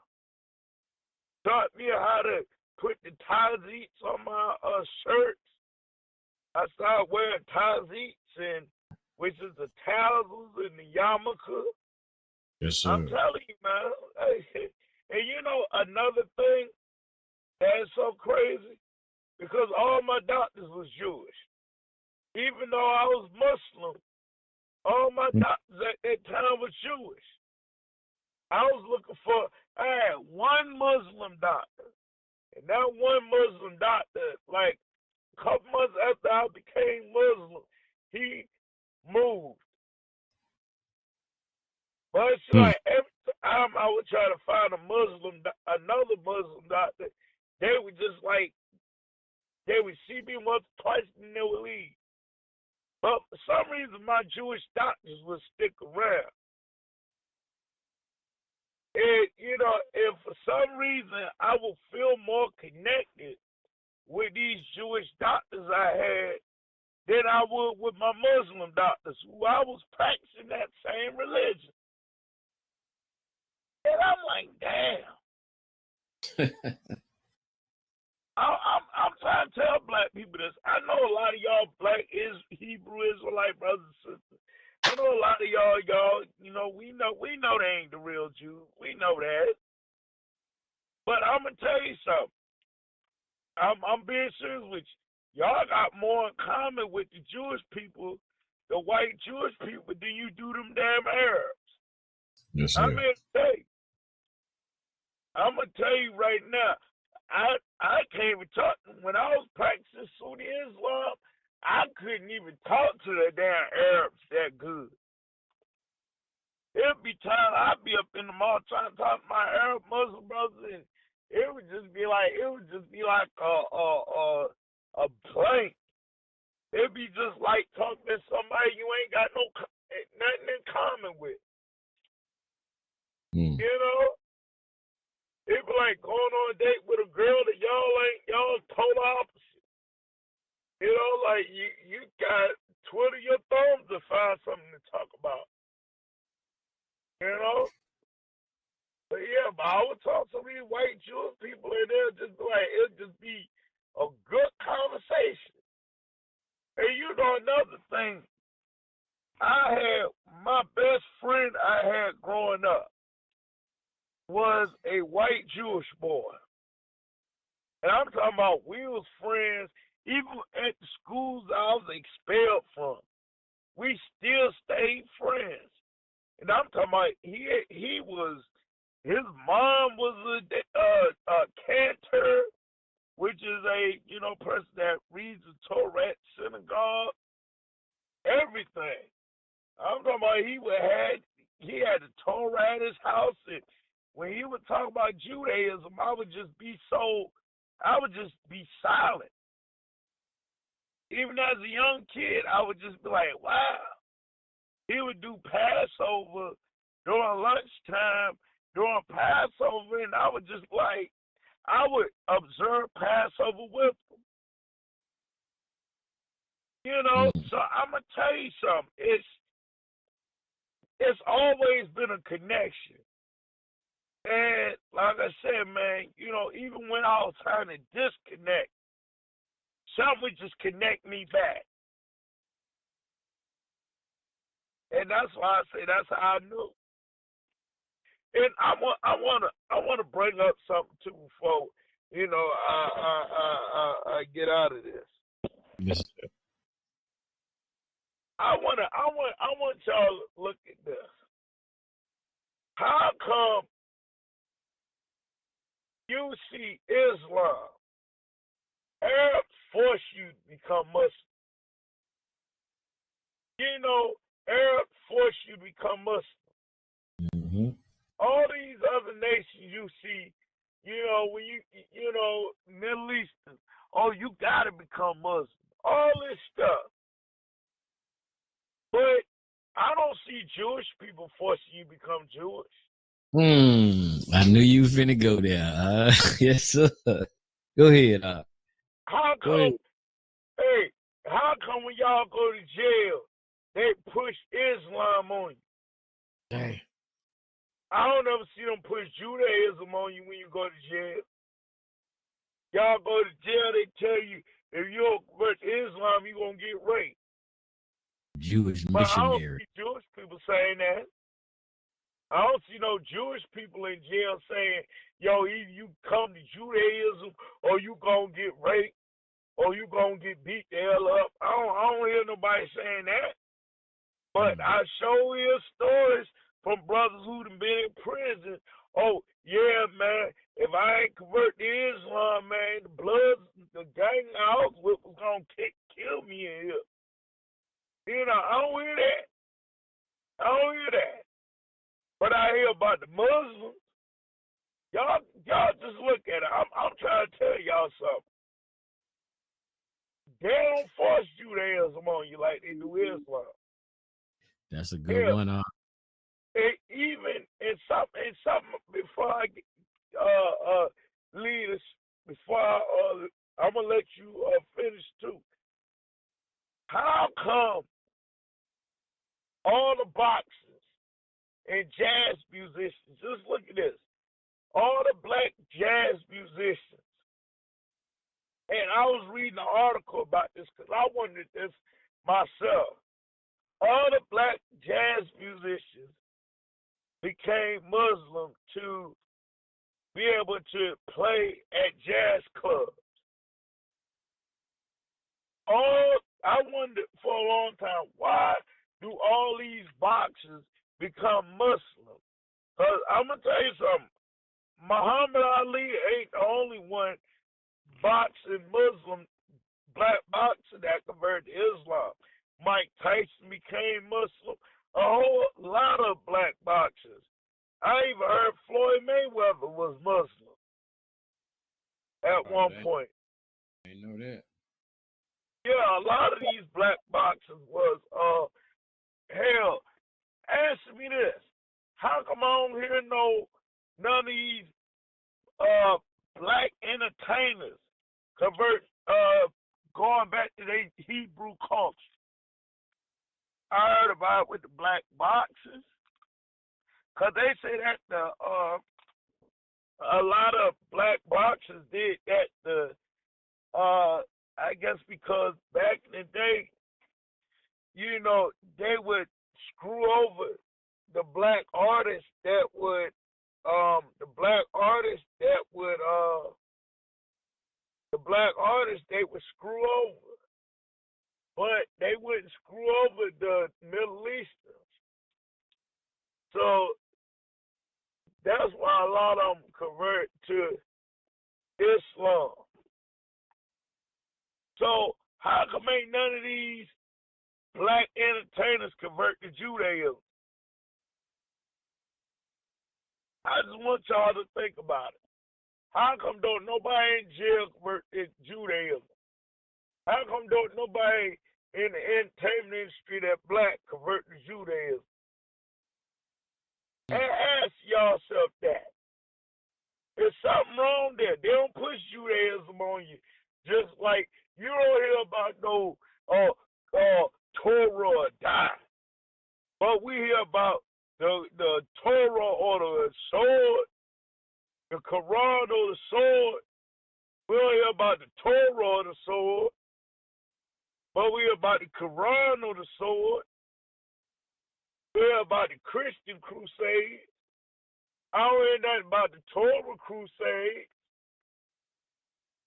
I'm trying to tell you. There's something there, man. There's something there y'all need to come back to. Yes. So, yeah. That's a good one, and I've thought about that and asked that question before. Why is there? Okay, we see Christian missionary, opposite mercenary, they still the same. Christian missionaries going all over the world trying to convert people. But because now we'll say this the Bible, like some people say, well, hell, this is Bible, this is all the same. They're trying to, the Bible about it created by the white man. Well, like you said, okay, if it's created by the white man, we know Christianity is. So why again is it like you saying, why don't we see them pushing Judaism everywhere? Why do we don't see no so-called Jewish missionaries walking around like you might see the I can't think, like you might see like Jehovah's Witness, they Christians, but there was some other ones you would see that just walking around passing out flyers and all of them. You see some of the white missionaries on bicycles. I don't know what the hell they part of, what group they with. But they passing out flyers and do you know Christ? Would you like to meet Christ and give your life? We don't see them. You don't see no so-called Jews out there like that. I don't give a damn which branch, the Hasidic, the Ashkenazis. You don't Sephardic. You don't see none of them out there trying to pass out no Tanakhs or no Torahs. You don't see them, none of them doing none of that. But like you said, that's one thing I thought about. I said, damn, I don't see nobody trying to push no. I don't see no missionaries nowhere, man. They trying to push this off on nobody, man. But anyway, quick fast, like I said, we're not gonna try to hold y'all long, brothers and sisters. But my thing, I told them Moray, and Moray is actually the one who gave me my name. Moray David actually one who ordained and gave me my name, Ariel. But we was the time we was using the Paleo Hebrew, but or they say Lashawan Kadash, but actually he gave me the name Ariel Yehuda Yashala at the time, but it's still the same, y'all. Ariel Yehuda Israel. So, but anyway, so all praises Most High for Brother Dave, who we had a thing. It was on Blog Talk, and I just came in and comedic stuff. But going into something right fast to hear up for my story. Like I said, I had my family was all Christian, still are. But I never was taught the Bible. I ain't gonna lie, y'all. I think about it when I was now I'm grown, and my family, my father and his brothers, it was a couple of them. They had a gospel group when I was growing up. And the gospel group, like we down here in Memphis, they played and performed at churches and the surrounding cities here in Memphis. I mean, surrounding churches here in Memphis and some parts of Mississippi. They would go and perform and things of this nature. So they had a gospel group. But I never really was taught the Bible. We was always going, and I forgot how old I so-called got baptized. I think I was 11, 12 years old. Not knowing what the hell about no baptizing and all that. But anyway, I did that. What it says, sit on the moaning bench. Y'all know in the country, the moaning bench. Day, you know about that, then you Southern Baptists. I mean, that's Southern Baptist. You Southern Day, you country too, like, yeah, and moaning bench. But anyway, sisters and brothers. So it's still when I got into Islam, and I wasn't no good Muslim. I ain't gonna lie, y'all. I tell everybody that when I was on Culture Freedom, I wasn't no good Muslim word for a dang.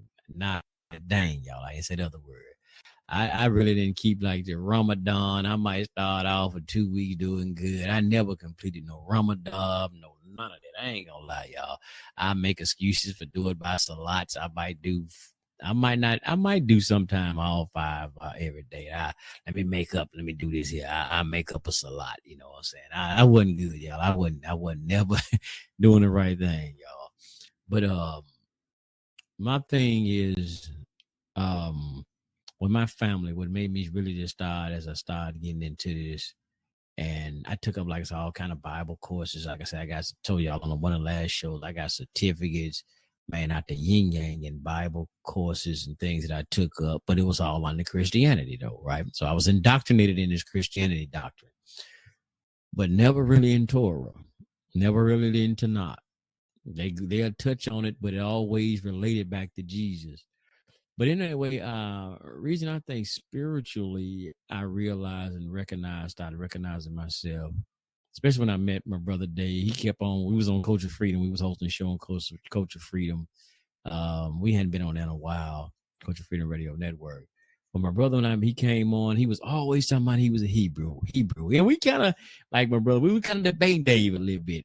Man, you ain't no Hebrew. And we were kind of debating my brother, you know, but he always stated that he was a Hebrew.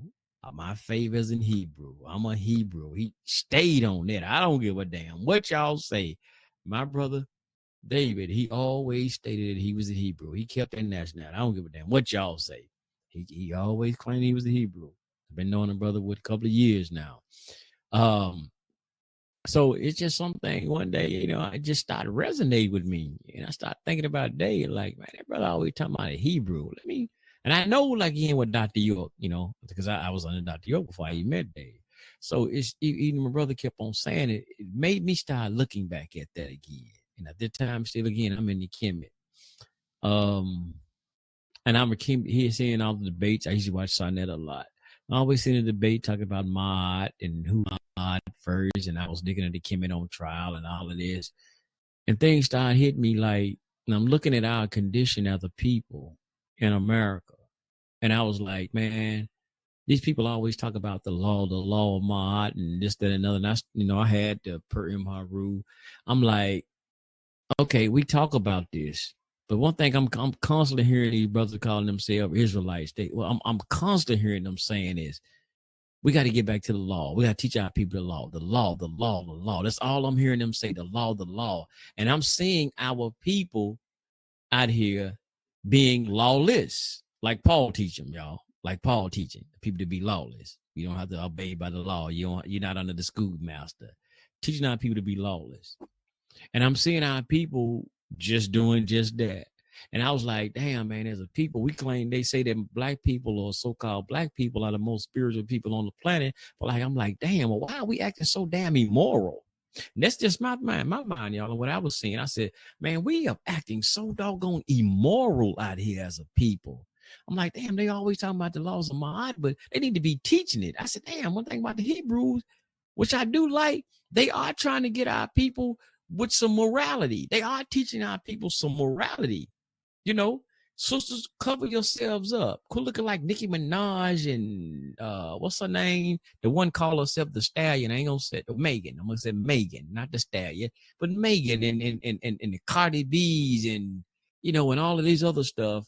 That sisters degrading themselves and brothers doing their thing. And I'm like, man, at least the Hebrews, I can resonate with them.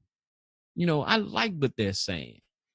For a minute, I started looking more into the messianic thing because, Dr. York was teaching us somewhat messianic. Even though we didn't follow Paul, I got to keep saying that. We didn't follow Paul, but we were still on the Yeshua thing. So I started looking at a lot of so-called messianic classes and things of this nature. But spiritually, another reason that I started looking at my life, even my name, a lot of things. My middle name is Lionel, and you spell it like Lion's L, Lionel. And I started even looking at that. I was like, even the small things like that. I was like, damn. And I know I started hearing about the Lion of Judah. And so I used to hear all this stuff, but it never really dawned on me about none of this stuff, right? Until I really just started paying to the Israelites. My brothers and sisters who saying they're Israel. Start looking at them. I was like, man, this stuff is starting to make sense. It's like, the reason we're acting like we're doing so immoral, and I'm hearing brothers, I ain't never really just studied Deuteronomy, because Christianity, they don't go into all of this stuff. Like I said, no matter how many certificates and how I was ordained, we didn't go into none of that stuff like that. As a minister, I was ordained, Christian pastor. I never pastored the church, but I was ordained as a minister.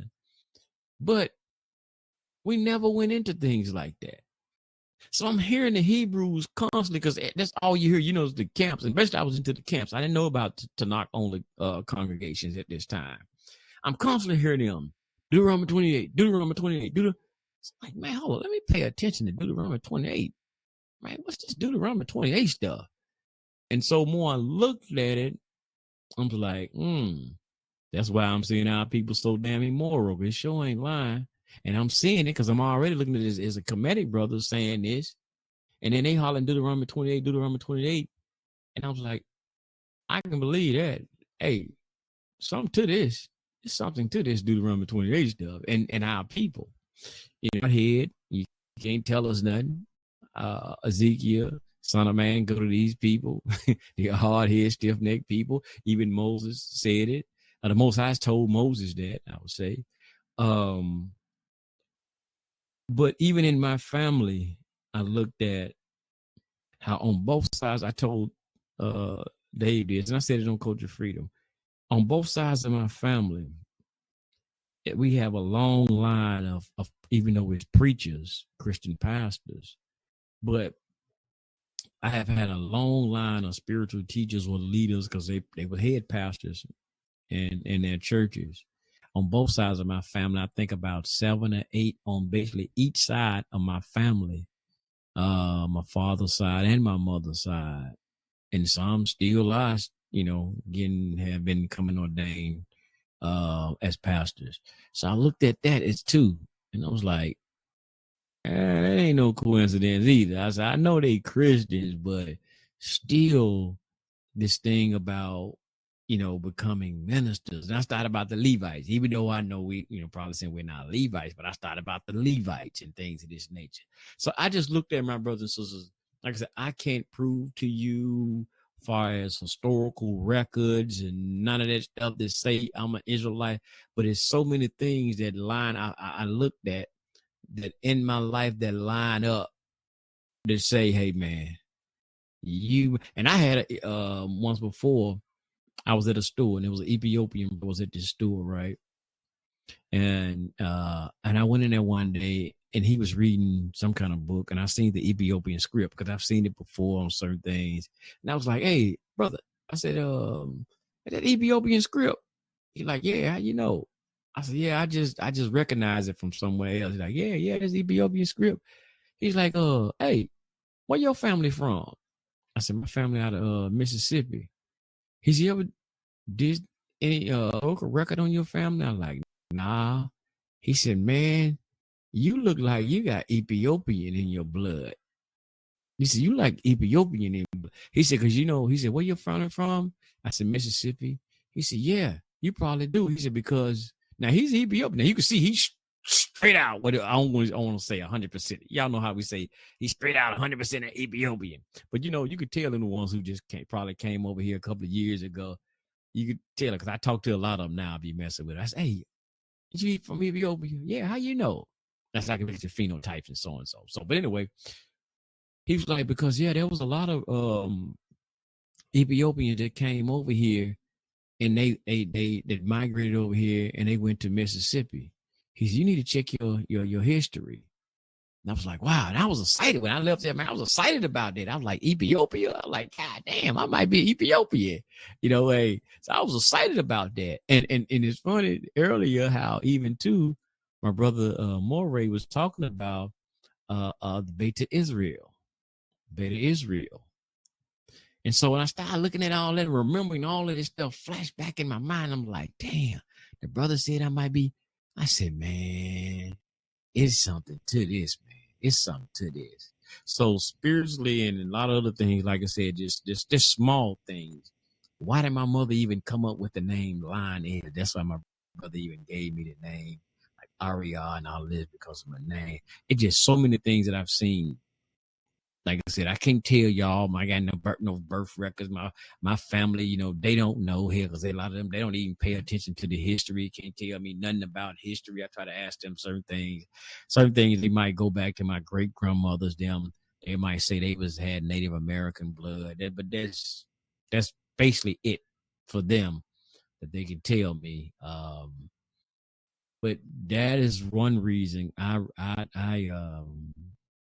I recognize myself as saying Israel. Is just so many other connections, like spiritually in my life, and certain things that the Most High have just basically placed on my heart and just made me resonate that with certain things where I say, yeah, I got to be, man. I got to, because I fit too much. Like I said, if it don't fit, you must have quit.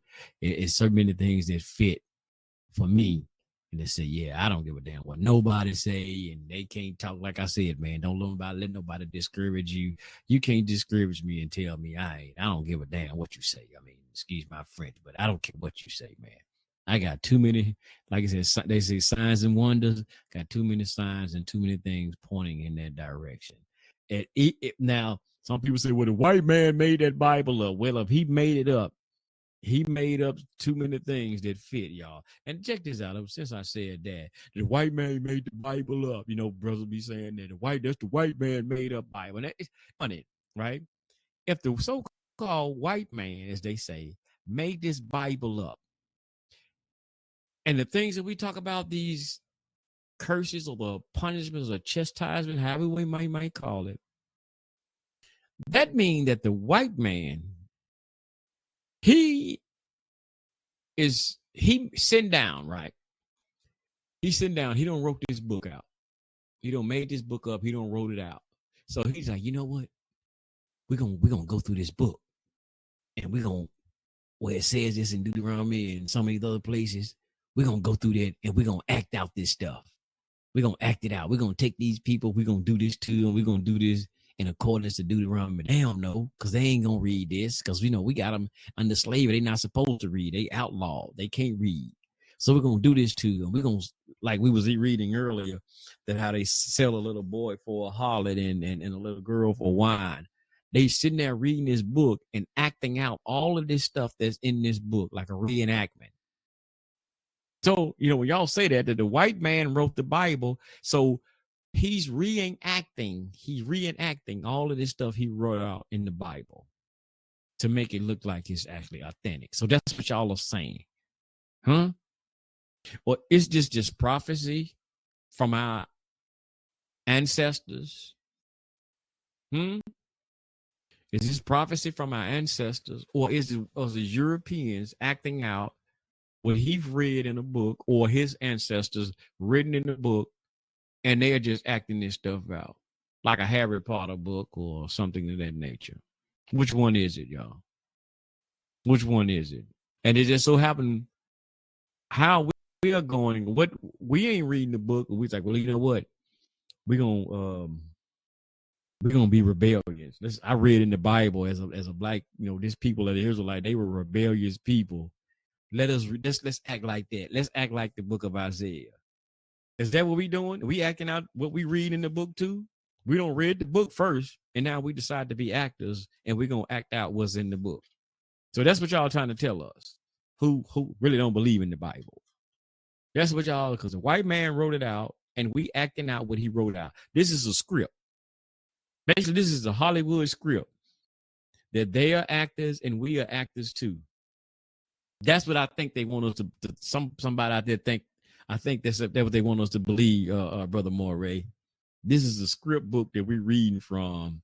This is not actually real. This is a movie that we just decided to read this big script They've been around for 1,000 years. We just been acting it out the whole time. So everybody before us, my brother Moray, they don't read this script and they've been acting it out for thousands of years. This all a big movie, brother Moray. This all is here. This ain't real. This is a movie, brother. That the white man don't wrote like Steven Spielberg, brother. And we acting out this movie. We just extras in the movie sometimes. That's all. Some of us are extras. Some of us are actually star players in the movie. That's what somebody want us to believe, brother Moray. That's what they want us to believe. Yes, sir, brother. You got anything you want to close us out with, brother? But yes, I realize and recognize that we are Israel. Nah, brother, I just want to say shalom, shalom, and Shabbat shalom, man. We have a good time every time we get together for Shabbat, man. It was a blessing and it was an honor to be in your presence as a fellow Moray in this congregation. One of the four founders of this ministry with me, man. You know, and like I said, man, y'all, I want to put something out there to people out here who's listening. This is for the people out there that's listening. We're not, like I told you, we don't hear nobody pushing Judaism on y'all. We hear people pushing Islam on black people. Hell, I'm going to put something out there too. Do y'all know that before Michael Jackson allegedly died, because they said, some people say he was killed. Do you know they said that the Iranians, Shiite Muslims, was forcing him to be Muslim? Now, I'm going to tell you something. Y'all really got to listen at this. Don't nobody, we had Muslims force the Islam on us. We had Christians forcing Christianity on us. But we don't see no Hebrews, no Old Testament Hebrews. Yeah, if you don't come at this Hebrew, you gonna die. The ones that you hear saying that is Messianic. You don't see no Torah, true Torah followers. We ain't radical. We want you to find yourself. Come on now.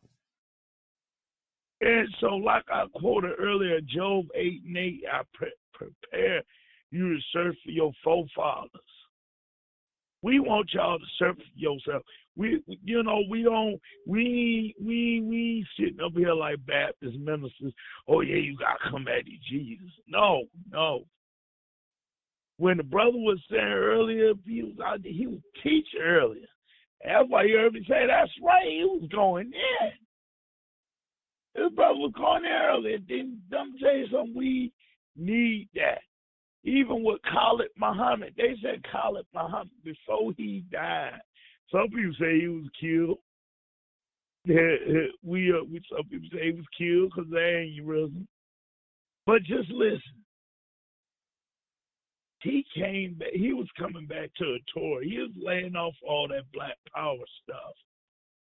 Hell, Moray RBI, this is something he didn't dealt with the black conscious community. I had to a little bit. They could never get me. But something that I noticed, and this is something that they don't tell you. They'll show the Muslims in the black power community, but they don't tell you there was a lot of Hebrews in the Black Panthers, and they did more work than the Muslims in the Panthers. Hell, the militia, Moray already know he'd have been in all that. Yes, sir. They had more Hebrews in there than their Muslims. There was a brother who saw another interview. He said he was Dr. Khaled's right-hand man. And he said that half of college security in the Panthers were all a part of his camp. He said the Muslims, he said you might see the Cornell X's. You might see them, but he said half of the Panthers that secured college was Hebrew Israelites. Yes, sir. So, some of his top security. Why he ain't getting no Muslim up for why Panthers are guard? Something wrong with that. Yes, sir. He knew the truth. That's why he couldn't put it down. It's just like a crack pipe. You want somebody to put down the crack pipe, they ain't gonna let it go. You get like some of these weed heads put down them blunts, they can't put it down. You try to tell these brothers put down that tour, they can't put it down. I couldn't put down a tour. I'm gonna tell you, I damn near went atheist for a little while. Yes, sir. But for some reason, I can't be atheist because Torah, the Bible say we the original people. I couldn't find nowhere else say we was reign supreme, but the Torah. So that's all I gotta say. Come, y'all just study and find yourself. And those who say they ain't, then guess what? Then y'all need to just tell me what the hell y'all are, cause y'all can't find that. Hell, they said Dr. Joseph ben Yochanan. Let me put something out there. Joseph ben Yochanan was Hebrew before he was a Pan-African. Why is it? Hey, can you still hear me? Yes, sir. Loud and clear, my brother. I'm gonna ask y'all something. How come if Dr. Joseph ben Yochanan was so Pan-African, how come he didn't change his damn name? Yep. How the come? question. No. Cyrus said it. Come on now. We know you old drunk. He old drunk. He drunk and Rick James looking like Rick James. How come your leader, Dr. Ben, you're talking about Dr. Ben, how come he ain't changed his name from Ben Yochanan? Why he ain't had no comedic name? Shoot. Tell me when people can ask that, then holler at him. And Yes, there's something I want to say about Dr. Ben. Do you know before Ben Yochanan retired teacher, do you know he donated, they say he had a library for over 10,000 books. Do you know they said that he donated that to the Nation of Islam? Yes, sir. They said that out of all those books that he donated, he didn't donate none of his Hebrew studies. They don't tell you that. Go look it up. There's a YouTube video of him donating his whole Egyptian Kemetic Islamic library to the Nation of Islam. And can I ask you a question, Rabbi? Have you ever heard this? That the nursing home that he was in, that was a Jewish nursing home? Yeah. Yeah. I heard that. And notice he had a kufi on in his days. They were showing him in that nursing home. He had the kufi on. Yeah. And you know what? And y'all always talk about the kufi. The kufi ain't nothing but a yarmulke. I wear my kufi. A kufi Yes, ain't nothing but a yarmulke. Y'all need to go on somewhere. Got it on And now. that fit. That's all is a yarmulke. You see a brother wearing a kufi, you say shalom. I don't say no salam alaikum, but I say shalom alaikum. Yeah, they said all his books, except for all his Hebrew studies, he donated to the Nation of Islam. So in other words, all the Egyptian Kemetic garbage went in the trash. And one more thing too, though. I don't want to hold you. I know you're tired. You got to get you some rest. Hey, what was it? What was the name of that? He was on the Board of Rabbis. I know that group is called the Board of Rabbis.org. he was on that, you know, because they sent him. We read it on the thing when he passed away. Made a piece of blessing be upon his soul as well. Yeah, the board of rabbis. He still was an honorary rabbi with them. You know the group I'm talking about. The commandment keepers. That's the name of them. Yep, and you know what? And Capers Fournier, Rabbi Capers Fournier. He's Michelle Obama's brother. And they said Michelle Obama was a Messianic Jew. What? Damn. Yep. Yeah. We used to have one of Michelle Obama's side dudes used to be on the show. Dang. Oh, damn. Yeah, it was. You got it. It's broke. The site look like it's down now, but it was called the blackjews.org. I can't even get on it now. It's like the site down or something, but it was blackjews.org, and they had him on there with Rabbi Shlomo B. Levy. Yeah, it was a black rabbi. Something going on with their site. You can't get on there.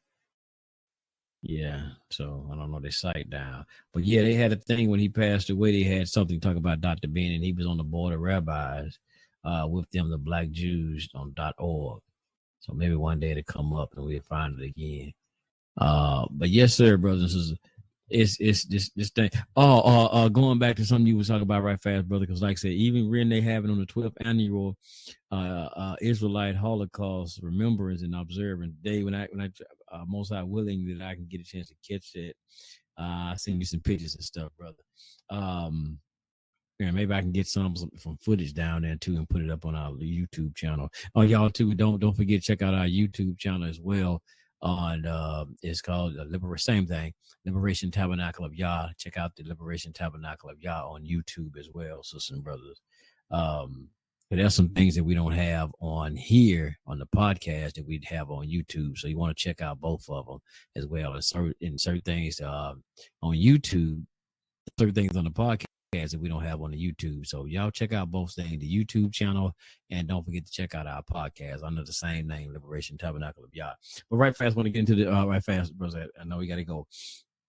Even Marcus Mazan Garvey, brother. What was that brother name? I almost want to say Richard Allen, but I might be saying it wrong. It was another brother who was with, because you were talking about the Panthers and in the Hebrews. It was with the Panthers. It was a brother they said actually wrote I think the national anthem or something. They said it was a lot of Hebrews actually inside of the UNIA with Marcus Garvey as well. But I can't think of this brother name who they said. I think his name was Josiah Arnold Josiah Ford. There you go. Yeah, brother Toda. Yes, sir, brother. That's it. Yes, sir. So the Hebrews, brothers and sisters, I'm telling y'all, us as Israel, we've been instrumental in a lot of things. And my brother said, he mentioned about our good sister, may the peace and blessing be upon her soul forever, the sister Harriet Tubman. When y'all even look at and talk about what inspired her, what inspired her to do what she did as going out freeing the people, why they even call her Grandma Moses. Because we read in the Torah or the Tanakh, we talk about Moses being led on the mountain and taught and inspired by the Most High Yah. What happened? What did they say that happened with Grandma Moses? She was inspired and she was hearing voices from the Most High herself. Come on, y'all. Come on. So we as a people, brothers and sisters, we have to realize who we are and what power and what truly is our power. It's not the damn dollar bill. It ain't Yahushua. It ain't Yeshua. It ain't Jesus Christ. No, it's none other than the Most High. And then this is right here. We have to realize this, who our truly power lies with, so we can get back into, like I said, if we want to stop being the tail and get back as being the head, because we talk about before, you know, how we ruled everything on the planet before the white man, and we was on top of the world at one time. What's that? My brother Curtis Blow said, if I rule the world, when you were running the world, right? But what happened? What made you fall? I don't give a damn. Y'all keep on talking about Kemet and how long Kemet did this, Kemet did that. But what Kemet failed? Who came in and took over? The Greeks. Why? Because number one, again, if you're not doing what you're supposed to do, the Most High will give you chances. I don't care if y'all look at like, oh, man, this been going on for X amount of. Like I said, the Most High, like I said, your time ain't the same as the Most High time. What they say, man, a day to us is like 1,000 years to the Most High. So y'all might say, well, them curses, man, them inspired by now. No, your time ain't like the Most High time. He ain't on your time. It can last for 1,000 more years if you keep on acting a fool. And the only way we can get these chastisement, this belt from whooping our mind is do what, y'all? Start obeying, as King James Version would say, hearken or listen unto the voice or the commandments of the Most High. Because, again, and I said this a lot of times, I'm trying to find this right fast when we get out of here. And my brother Book, I've said this a couple of times on our couple of shows. When we read the Torah, okay, here you go. My brother Book, Israelites and Jews, the significant difference between by Cohen Michael Ben Leb. I'm trying to hurry up so my brother can get him some rest. He says that in this book, he says the commandment of the Elohim or the Most High are nothing but guidelines in form of rules, just to form a stable and wholesome government and society. The laws of the Most High was actually our national constitution. And whenever a people abandon their own constitution, they destroy themselves. Destruction comes from within. Therefore, any external force is capable of conquering them. But again, even like I said, when y'all really read the Tanakh, the Torah, when it says when you go into the land, don't do this or do this. Moses or Moshe was getting ready he was giving them this rules, like I said, the Constitution. So when you get ready to go into this land, you're going to set up your own nation. You're going to be your own people. You need a constitution when you get there. Like United States, they had to set up their own constitution. At first, they had the Continental Congress and that other thing they had. I forget, the Article of Confederation before they even came up with the thing that they have today. You know, the Constitution of America. They had other things, the Article of Confederation. Then they go ahead and they went on to conformulate it and had the Constitution that they have today. So even when Moses was trying to go in, and before y'all get there, we got to get these rules and regulations set up before we get in the land. We want to be organized. We don't want, y'all see how y'all was in Kemet. Y'all see how these people we passing by their land. Y'all see how they acting the fool. We don't want our nation set up like that. So we need some rules and regulations to set up and run and govern by. So this is what our thing is. The Most High was giving us. So it's deeper than, man, y'all thinking, man, the Most High trying to be strict, man. Damn, we can't eat this, we can't eat that, man. He don't want us to do this. Yeah, he wants you to have, because he's seen all these other nations that was already in existence that he probably tried to work with, but they was hard here, like Kemet. I've seen somewhere they were talking about the Most High went to Kemet first. I don't forget where I read this. It said he tried to deal with the Kemetic first and tell the guidelines and the rules. They didn't want that. Kemet had thousands of gods. I got a lot of my books still over there from Kemet. They had a god for every damn thing. A god for everything. The rock god, the moon god, the rain god.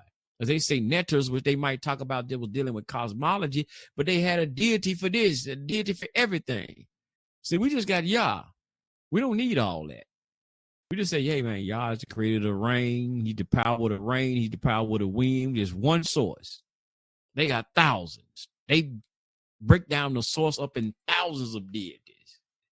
But anyways, let me shut it down, y'all, because I'll be talking out. I get my. No, let me say one more thing too. Yes, sir. You take us on out, then. You take us on out. There's one more thing I want to say. I'm glad that you brought that up too. There's a brother by the name of Prophet William Crowder. Yes, he started one of the first Hebrew Israelite organizations.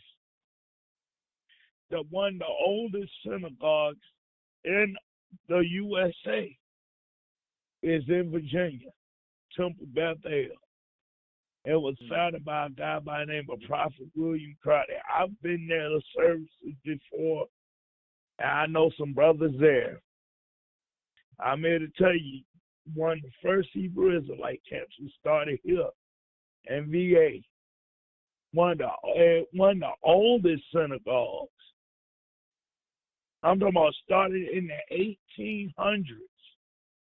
I met the brothers, the Prophet William Crowder's grandson. I was at his funeral, and he was a rabbi too.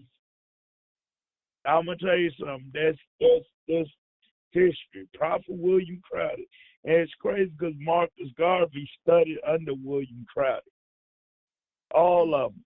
Marcus Garvey, Wentworth Matthews. They don't want to mention this, but this brother was born in St. Mary's, Maryland, and he was a runaway slave. He was a Buffalo soldier, everything. But he founded one of the first synagogues in America. Prophet William Crowder, look him up. Yeah, so yeah, I've been there, and I have pictures of me being there and everything. So that's all I gotta say.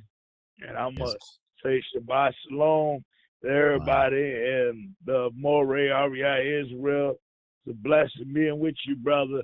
You know, we got to share this rostrum together tonight, and I love it. Like I said, man, I was happy as hell you went in there earlier. I was clapping and everything. I heard that. I was like, go on with it, brother. And like I said, man, and another thing, man, we here Israelites don't follow. We you know, for y'all, we smoking Hebrews, y'all going to hell. Hate to say it, but y'all better be careful because they lacing this weed with different stuff. Yes, sir. And for y'all weed smoking Torah Hebrews, I'm telling you, with all this monkeypox and all that, I would lay off of it. And with all this LGBT community, you can be having some gay drug dealers lacing your weed with stuff. So, yeah, and I'm going to tell you something. If y'all can't fight back off of something simple, y'all ain't going to fight no gay dude off you. So y'all better get off that weed and stop getting, I'm telling you, weed have feminized you. See how Farrakhan shut that boy Wesley Muhammad up when he started talking against weed. Y'all better stop smoking that weed, I'm trying to tell you. It's messing our people up. And it's turning a lot of our brothers and sisters out. And this Torah speaks out against it. The Garden of Eden was not no weed grow house. Because me and Moreh Ariah, we interviewed a weed smoking Hebrew. And he said the Garden of Eden was full of weed. No. That's a no. Yes, sir. He said a burning bush was a blunt that Moses was rolling up. No, that is not true. I guess he's trying to say that the tabernacle with the Levites was in. That was the weed. That was the weed greenhouse. They were growing weed in there. Yeah. You know what? And that's terrible because he got brothers smoking weed on the Shabbat. So y'all gotta stop. Y'all gotta stop that, man. So we promote these commandments, and we don't smoke weed in the commandment, okay? So and all this transgender stuff, man, that's against Torah. Y'all going to hell too. Anybody that want to promote that foolishness, y'all, that's not with y'all. So, yeah, Shabbat Shalom. And Baruch atah Adonai Eloheinu Malakah Torah to the Rabbi Adonai, and the Moreh Ariah Israel, and the Moreh David Israel, and we gonna take you out